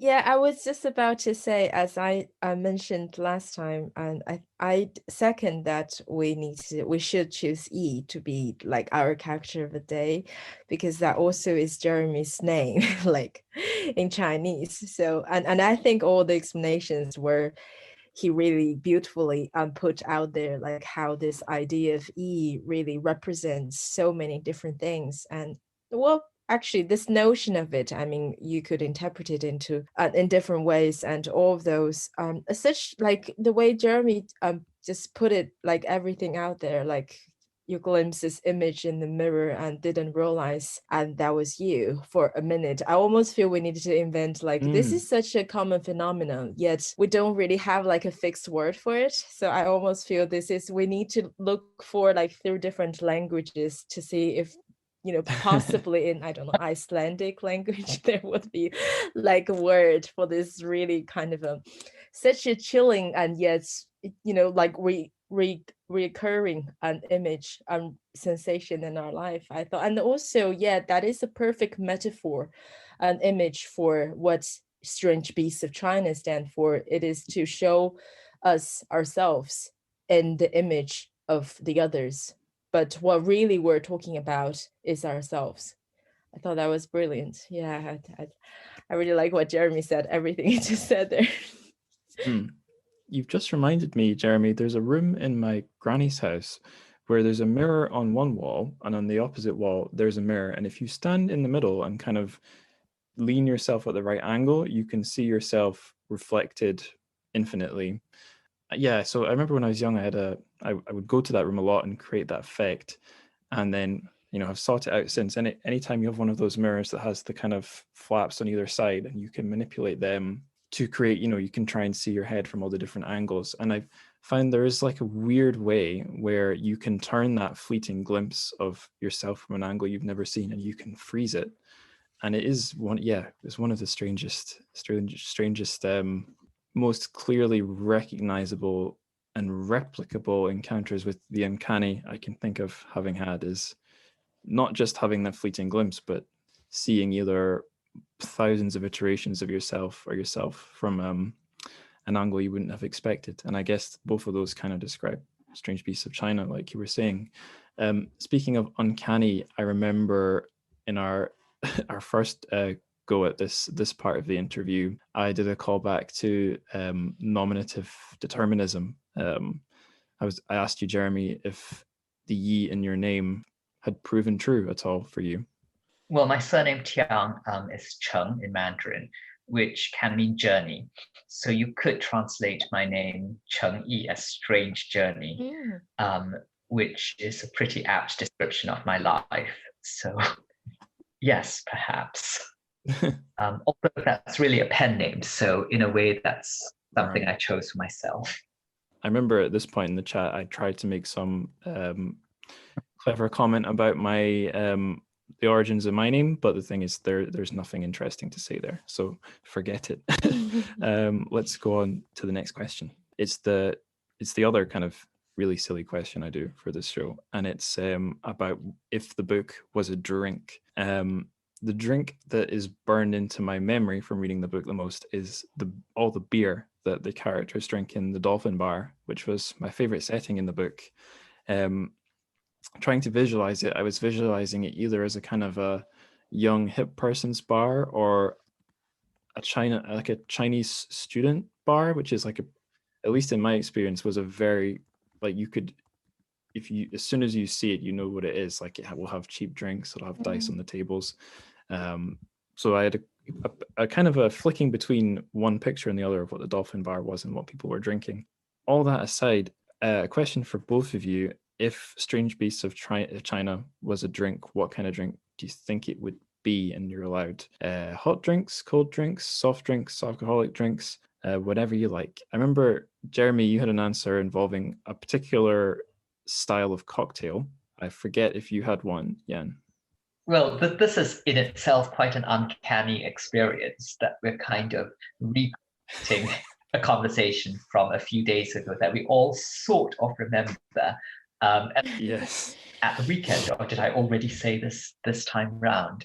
But yeah, I do remember that the drinks I most associated with this book were the drinks that I had when I first discovered drinking. And I think, like a lot of people, I got overexcited and really into those types of cocktails that really have one too many ingredients and come in lurid colors and have overlong names and come with accessories like bendy straws. And that I think feels like the book. It's kind of an exuberance and abundance of imagination and ideas, and you keep hitting new patches of flavor. What you said about the uncanny experience, it's weird for me. I was thinking, oh, I've done this before, all the words are going to flow off my tongue, but you guys heard me stumble like pretty early on. My train of thought completely abandoned me. the listeners won't hear that because I will have edited it out. So, yeah, and I forgot. Do you have a special drink that you'd associate with the Yeah, book? I cannot believe you forgot it because I brought up that and you're Oh like, I no. have to try it. And it's, I wasn't, I was Oh, I saying remember now. last time, Yes, yeah, yes. so it's not really about like the atmosphere of this book per se, but it is like a popular drink. I was mentioning like I was living in a student apartment and all the people, the graduates who live there. And this sort of really cheap cocktail, it's not really a cocktail, was very popular among like the college graduates. And then I said in Chinese, it's called 小二赶牛. So roughly translated is like a young male person. It's actually it's like a waiter in classic Chinese. So it's like this young man is driving a kettle, which is a mixture of Red Bull and Arguoto. So it's like this very strong baijiu, like Chinese liquor. If I remember correctly, it would be kind of like 52% of alcohol, and that mixed with Red Bull. And both are like quite inexpensive, sort of really like affordable by students, that type of drink. I remember we used to drink that a lot, sort of, kind of intermittently drinking that and with beer, and which often cause quite disastrous outcome. Oh man. Yeah, so that was the thing I was mentioning, and it just yeah, it wasn't for this particular conversation. I don't think I would have remembered it because I don't think I've tried. The last time I drank that was probably at least, yeah, 10, 12, maybe probably 14, 15 years ago. Yeah, I feel quite ashamed of myself for not remembering that, but I remember now. On our first, listeners should know, on our first attempt at recording, when Yan was telling us that story, I was reacting with shock and horror, but also some awe. And I guess baijiu's not impossible to come by in the UK. That's a drink I could probably recreate for myself, although I don't know if I would want to. Yeah, it's like caffeine and alcohol, isn't it? It's not like, I don't know what's in Red Bull actually, but it seems it's, A lot of sugar, I think, as well as caffeine. oh, okay. So wow, that's, Or yeah. syrup or something. There was actually a not completely different drink that was really popular when I was starting out university, the Jägermeister mixed with Red Bull. Oh. And I was really not, I wasn't that kind of a party kid, but for some reason, I think it was my dad, one of my parents, when I went off to university, leaving home for the first time, kitted me out with some Red Bull and a bottle of Jägermeister. But once I finished that bottle, I never bought another one. Once was enough. And like, this is not surprising, the drinks all the university students came up with. It's almost like a universal language across different countries and For cultures. sure, yeah. If the listeners can bear me giving another early drinking days anecdote, what Jeremy was saying about when you start drinking, this one it's quite firm in my memory because it's an embarrassing, or it's a story that I feel embarrassed about. So I started drinking properly. I was hanging out with two girls who were what's the word? I was quite a well-behaved teenager. They were slightly more edgy, and they introduced me to this like a cheap, very sweet cider, popular with kids when they start drinking in the UK, and also with tramps and alcoholics. And we would put like diluting juice, so very sweet, sugary, fruity stuff into it to flavor it, blackcurrant flavor. And I remember I had like 1 pint-sized glass and could feel it was affecting me really heavily. And I thought, oh no, I can't even drink 1 pint. I'm useless. And then realized months later it was something like 8% strength. So yeah, it's hard to relate that to Strange Beasts of China, except there's something about being young and naive and getting into alcohol for the first time. Yeah, I mean, well, I don't know if I should further like prolong this question, but I kind of feel the most dangerous one is those when you are drinking it, you don't realize how alcoholic it is. It tastes like Coca-Cola or just something purely harmless. And I think in that sense, it's like it's it's like The Strange Beast of China, the book, and it sort of lures you in quite harmlessly. And maybe after finishing 2 pints, you thought it was just pure like Coca-Cola, and then you were like all of a sudden just suddenly just knocked out by it. I think there are I can't remember the names, but there are a few times in my life when I got very drunk was all because of that type of drink. Like you didn't realize how much alcohol was in it. And yeah, so I kind of feel that is more like the experience of, or the experience that I hope the reader would get from reading Strange Beasts of China, is that you don't realize, but you're so drunk, and then suddenly you realize and you couldn't get up.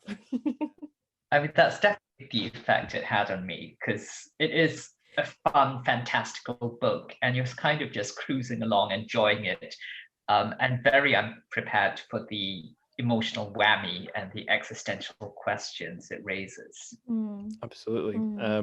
I'll end this alcohol line of conversation by saying I think spirits should not taste good. Spirits should be hard to drink, not easy. Because if they taste too good, then yeah, you end up in trouble. Last silly question. Which beast in this book do each of you think you would be or are most like? Anyone who wants to go first can go first. I guess I know what you're both going to say, but I'll be interested to see if you're going to say exactly the same word for word. We're so strict, because we could have taken a total different strategy, which is to not acknowledge that we have recorded this before, and then we just pretend this was the first recording, whereas we've acknowledged it up front, and then every bit when we move forward we kind of it's funny, like we're showing this as a duplicate, but it's funny because then the original was lost, so nobody would be able to see or hear the original. But then we were like so eager to claim we're only like we're only doing this like a fake layer, like a second layer to sort of copying to copy the original, and we just make that claim repeatedly. It's kind of okay. I'll say the beast, the kind of beast I want to be, because this is a set answer for me, and it's a flourishing beast, and I really like that, because I think I definitely have mentioned this in other interviews and events, because I wrote this type of beasts and thinking about my mom, who had just passed away. So it's this group of sort of like a female beast, like women who lives in this nunnery, and they have this very like intimate sense of community and looking after each other. So it's like a matriarchy society where people are just like loving and supporting each other, and it's a little bit Zen in the sense of those beasts having the shape of human, or just wanted to be, eventually I think the perfect form for them, for their lives, would just be becoming woods. So I thought that was something that spoke very deeply to me, especially when I was writing it. So yeah. I remember at one of those other events you did, the one with the London Chinese Sci-Fi Group, Angela Chan, who was interviewing you, I think I recall she said she really appreciated the parts of the book where we met beasts who have some kind of, as well as being different as individuals, they have a sort of different, or they have some kind of parallel or alternate society or social structure. So if it's all female or matriarchal or outside society's gender norms and stuff, I remember she said she really liked that. And I think it's in the book. It's done with a lot of nuance, and it's interesting, I guess, because they're beasts. There's nothing you can really predict about how their society is going to be, because it's literature. It's showing you things from that unfamiliar angle. So I like those parts too. Jeremy, what's your answer this time around? I think I said something similar last time, which is that through the book, which is set up like a bestiary, a different beast in each chapter, as the protagonist gets to know each different beast and writes about it, a kind of Stockholm syndrome takes place, where she always starts to side with the beasts against humankind, and sees them as less other and more like herself. And I felt a similar process as I was translating the book, where I both felt very close to the protagonist, but also to each individual beast, which I think is by design because they do reflect different aspects of humanity, just taken one step too far. Um, so I think on different days or even at different times of the day, I am many of these beasts, one after another. Well, it's a very good answer, and you've put it even better than you did last time. So thanks. I actually wanted to do another callback to something you said in the London Chinese Sci-Fi Group interview, Yan. Maybe I'm asking an overly direct question here, asking you for some kind of literal interpretation. But I remember you said you wanted to write about like sort of marginalized or outsider people in society, maybe in Chengdu itself, I'm not sure. But you thought the more interesting literary thing to do is to use beasts as a sort of a metaphor. I know that's a very sort of brute way of framing the question, but I'm going to do it.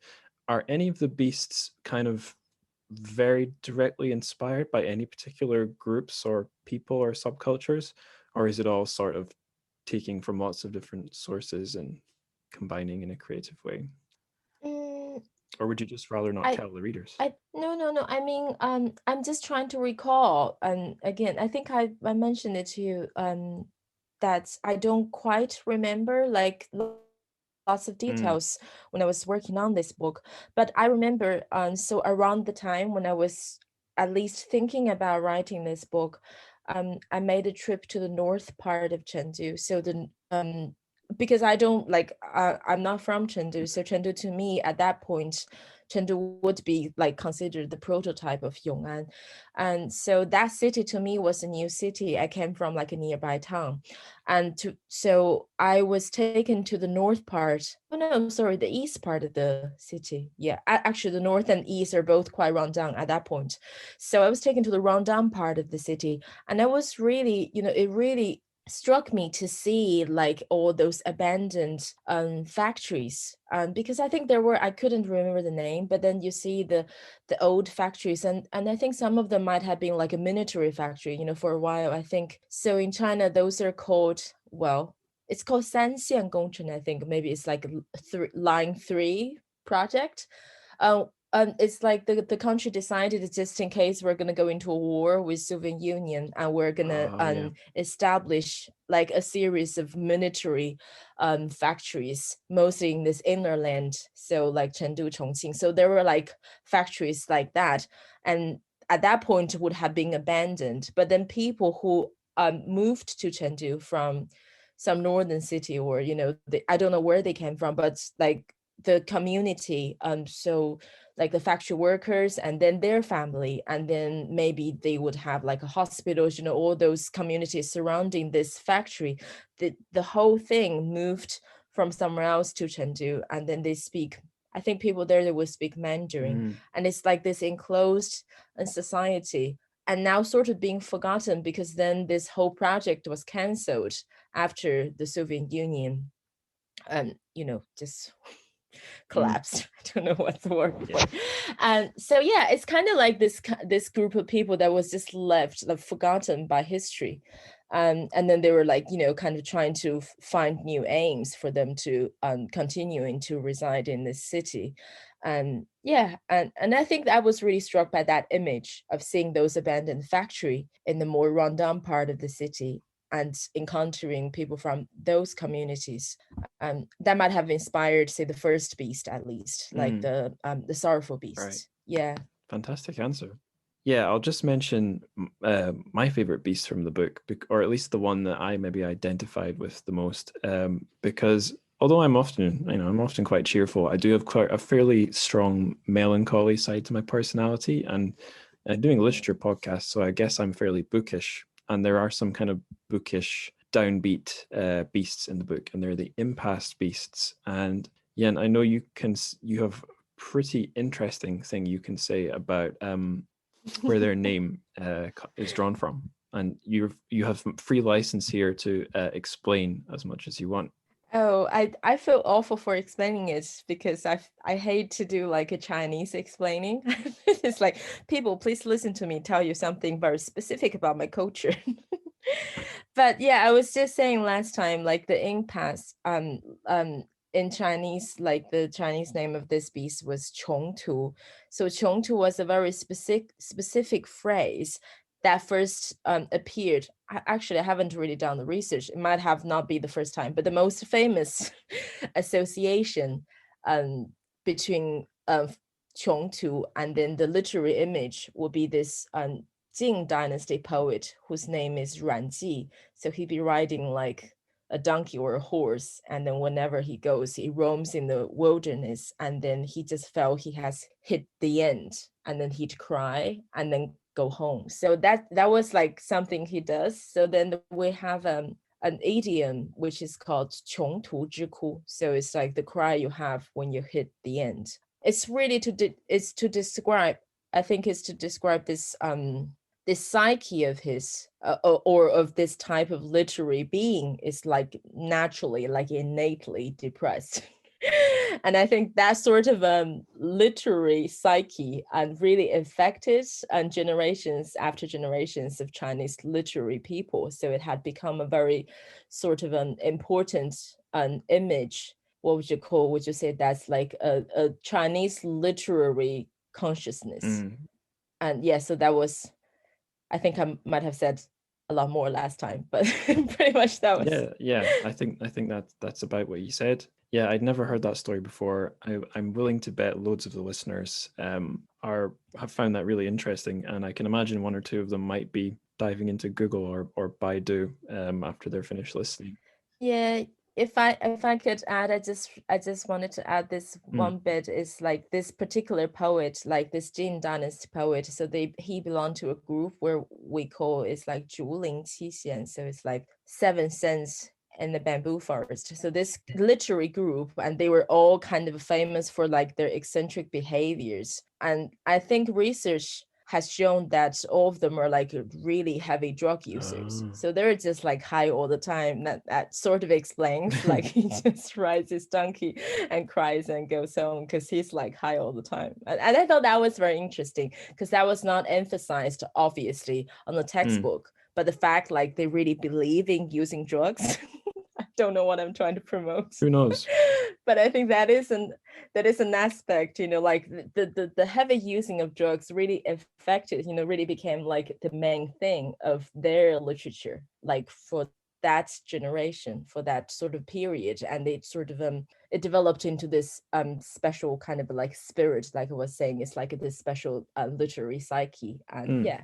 I remember on round one, I forget exactly how it came up, but I was making a point that I've had in my head for a while, which is that there are some things that are really specific to one culture or another, but there are other things that are quite easy to understand. So like based on like having spent time in China, having visited museums, read stuff, blah blah blah blah. The archetype of the kind of disappointed or frustrated scholar who couldn't get into the exams or couldn't get as far enough into his career as he wanted to get, and kind of lives a dejected life. That might be fairly specific to China and Chinese history, but I think, at least as a Westerner, it makes a huge amount of sense to me.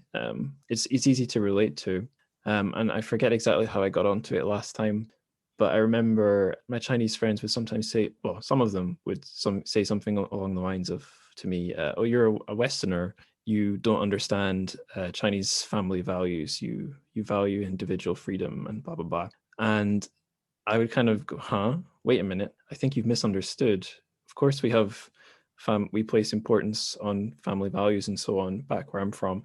But yeah, maybe it's just weighted differently. It's the same things, but the scales are tilting a different way. Yeah, I think this is quite typical, isn't it? In the sense of, I know this, I don't know if I should keep like sort of nagging about it, but I think it's quite important. It's like we consider each other, people in China and people from the, let's just say, Western countries.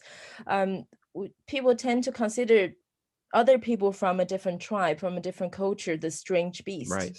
But where in reality, it's just like the story within the strange beasts of China is like everybody could be a strange beast, but that strange beast also is yourself. We have so much in similarity rather than having things differently. Like those are both sort of, like valid aspects of our beings, but at the same time I think it just depends on which aspect we're being emphasized. Totally, yeah. Like I know a stereotype about a Western person might be, oh, they're so extroverted and selfish, blah blah blah, and a stereotype about a Chinese person might be they're more quiet and reserved.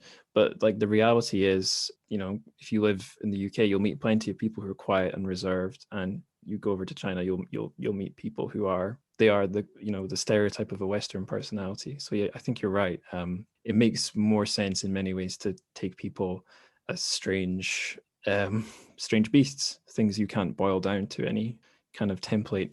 Right, so that's our fun questions all done. Now on to just the very last section, further reading. So only a few days have passed since take one. I actually did finish the book I was reading in that time. I was reading Beijing Coma. I finished that, and I've now picked up a much smaller book, also a translated Chinese one. It's Yu Hua's China in 10 Words, and I'm really enjoying it. But what about you guys? What are you reading just now? Jeremy, do you want to go first? Sure, yes. Right now I'm reading Polly Barton's book, 50 Sounds, which is coming out from Fitzcarraldo this April. I was lucky enough to get an advance copy. It's a kind of essay memoir about how she came to be a translator and about her time in Japan, because she spent a lot of time there. But the most exciting thing about it is how it's organized, which is, as the title implies, around 50 different types of Japanese onomatopoeia. And she sort of extrapolates from the way the Japanese language describes these sounds to much larger themes. The best way to illustrate this is if I just read you a selection of some of the contents. Fantastic. These are just a few of the chapter headings. So this is just the table of contents. But there are chapters called things like uka uka, the sound of always being slightly wrong.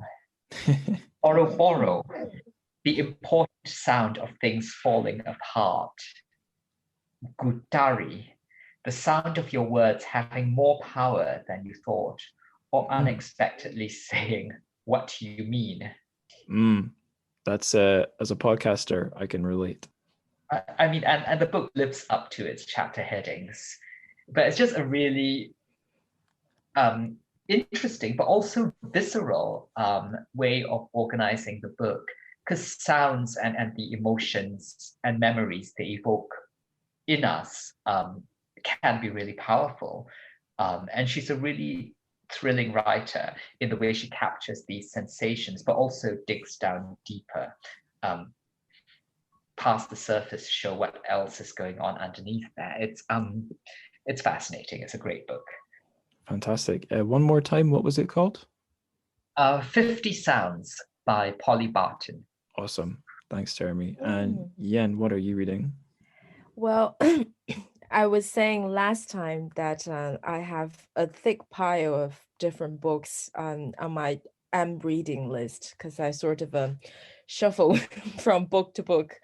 And so since Jeremy mentioned this, I immediately Googled it, and it looks really fascinating. I think I'm going to buy it when it's coming out. And so in the spirit of this very sort of this book, like the book Jeremy mentioned, I thought it was a book for people who are very interested in words and languages. So in the spirit of the nomination of this book, I'm going to mention there's another book I'm reading. It's from this British writer, I believe. Her name is Ellie Williams.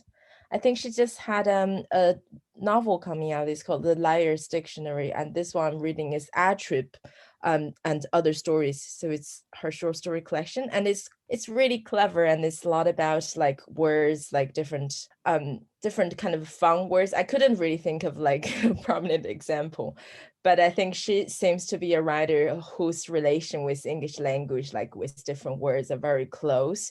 That I really enjoy, and I think reading at least this short story collection. I think I might get the novel at a certain point. Yeah, so. Awesome. Cool. And I realize I've reversed the order of these questions. So our last question is, do you have any books to recommend for our listeners? So that could be stuff somewhat tangentially related to Strange Beasts of China, or it could be just anything you think the show's listeners might really enjoy. Have you got anything that you'd recommend? Yeah, Jeremy, go first, maybe. Yes, well, I think I did recommend this the last time round. Ka-Ming Chang's Bestiary. Perfect. Yeah. Right. So Ka-Ming Chang's Bestiary came out last year, and it's about a Taiwanese American family's struggle to survive, really. Not even so much to fit in as just to get a toehold in an inhospitable country. And the young daughter copes with that through vivid feats of imagination, a lot of which are animalistic in nature, hence the name of the book. And the cover shows a young girl who is dressed as a tiger with a tail, and the protagonist of the novel actually does have a tiger's tail, which may or may not be metaphorical. Again, it inhabits a very uncanny space where a lot of it is fantastical or imaginative, but it's also not really a naturalistic world. And I love that kind of ambiguous space. So a lot of it is very resonant with Strange Beasts, even beyond the coincidence of the bestiary. Thanks for the answer. I'm going to throw in some too. And here's two really good books I know listeners will enjoy. One is a little book called Chili Bean Paste Clan by one of our guests on the show right now. That's one of three works, I believe, of Yan's available in translation. The other one is White Horse, which I've not read. So I assume it's great, but I don't know. But the Chili Bean Based Paste Clan is a fantastic novel.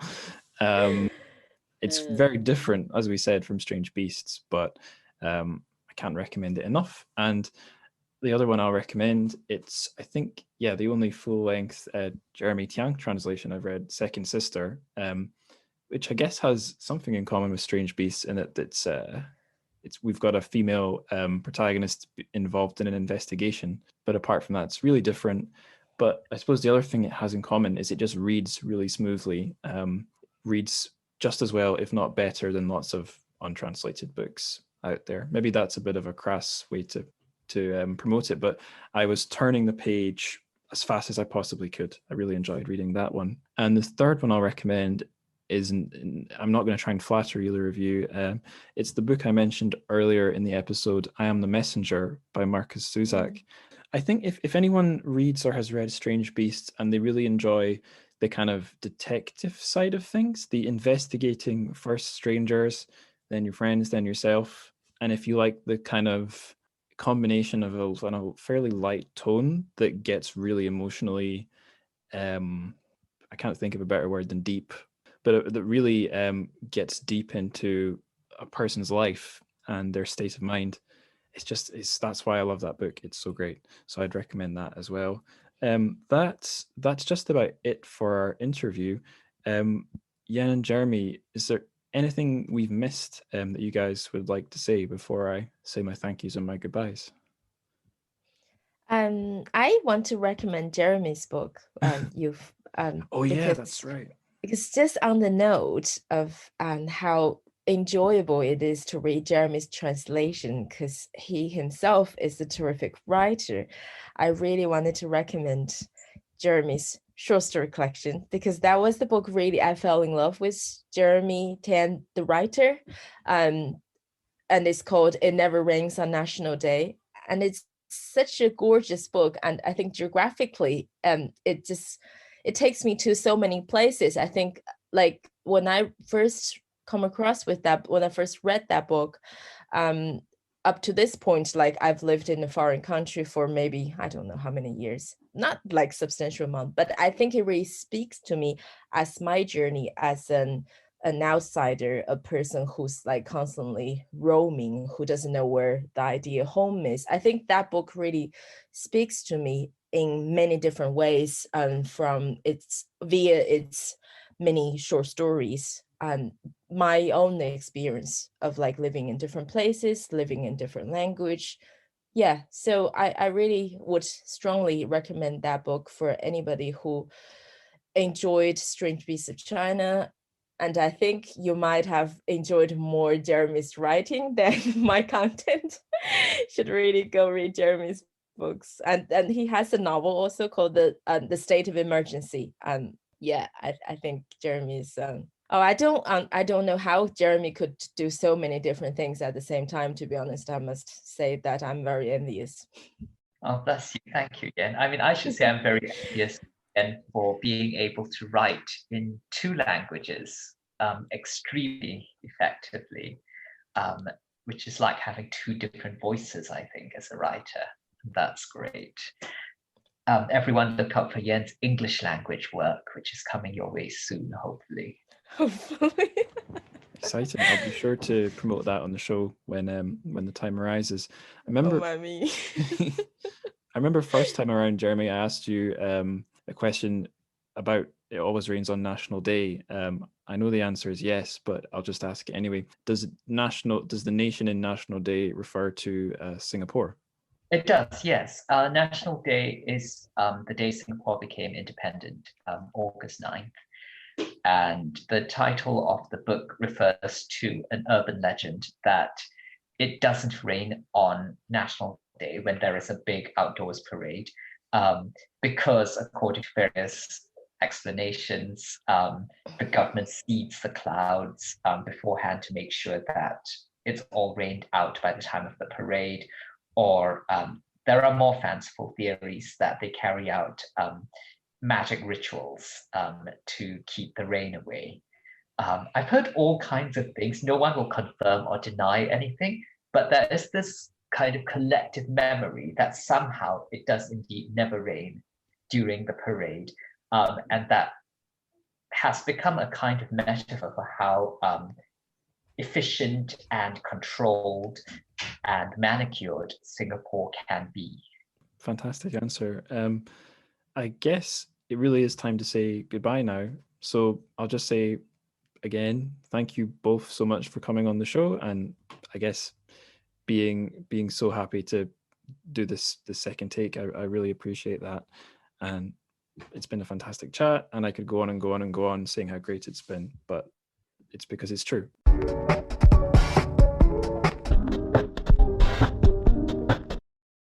So we have reached the end of the show. Before I bid farewell, here's some plugs. So if you're a new listener and you'd like to subscribe to the show, well, you're in luck. There's about a million zillion ways you can do it. The show's available through all your favourite or least favourite podcast providers. So think along the lines of iTunes, Google Podcasts. I like to use Player FM. I think that was because it worked well in China, or it was easy to download the MP3s and not just stream them. I forget, but just arbitrarily, that's who I use. Spotify, we're on Spotify too. I also upload the episodes to YouTube. That's more so people can find me than that people can subscribe, but we are on YouTube. I think the podcast homepage is a good place to go to, because that's where I put all the show notes in full and the episode art, and there's lots of interesting things like you can browse by different tags I assign to the episodes. So for example, if you want to check out only, let's say, the episodes on Chinese sci-fi, there's a button for that, and there's the support page as well. So speaking of support, if you'd like to give something back to the show, basically, and get something in return for giving something back, then go to the support page, or directly go to the show's Patreon or the Buy Me a Coffee, if you want to buy me a proverbial coffee. Patreon and the Podbean premium feed will get you access to all the bonus shows. There are 30 or 40 plus of them now, hours and hours and hours of content, thoughts on like non-fiction books, which I wouldn't do on the show, thoughts on books written in English, but with some kind of China connection, or Sinosphere connection. Those are on there, and preliminary thoughts. So when I have just read a book and kind of like my initial reactions, I guess it's the old internet, or not old, fairly new, I suppose, reaction format. My reaction to Strange Beasts, and then if it was a video, there would be my shocked face on the thumbnail or something like that. But yeah, there's your ways you can support the show tangibly, which means with money, by the way. But that is not the best way you can support the show. The best way you can support the show is by spreading the word, because ultimately I'm not in this for money making or even a career. I am in this for the love of it and to spread the word. So you guys can spread the word too. If you know someone who would like the show, then tell them. If you'd like to boost this show a bit, beyond just like sharing episodes, then do leave reviews and comments and ratings on whichever podcast service you use. iTunes is a really good one. I found that there's like a kind of two sides to having a very diverse worldwide listenership, and the plus side is that you're not in a bubble. That's the plus side, and you're more open to reviews like that. The downside is, at least on the iTunes or Apple Podcast platform, every review goes to a different geographic version of the Apple Podcasts store or library or whatever it's called. So we have something like 8 reviews, but if you're on applepodcast.com or whatever, you'll own the American one, you'll only see a couple of them. I think there's even a separate UK one, so I only see the UK ones. And then I know that there's a really nice review on, I think, the Peruvian? It's a review from a guy in South America anyway, a really nice listener of the show. So given the fact that iTunes divides us all into our little geographic camps, let's fight that and either get reviews onto all of them or cross-post or whatever. I'm not really urging you to do that. I just think it's an interesting quirk of how iTunes podcast reviews work. Wow, we've really moved on from plugs, haven't we? It's just me rambling again. I'll just do the bit where I tell you who to tell. So tell your friends, tell your family, and tell yourself, because you may know none of those people. They may be a beast deep down inside, but if you do figure out what kind of beast they are and they still want to talk to you, tell the beast about the show too, because that's an angle of diversity I think we're really missing. We have lots of human listeners, but we could do with more beasts. Unless, of course, all you people are beasts. That is a possibility. So whatever you are, tune in for the next episode when that comes out. And do browse the back catalogue as well. Loads of great stuff there too. Anyway, 再见.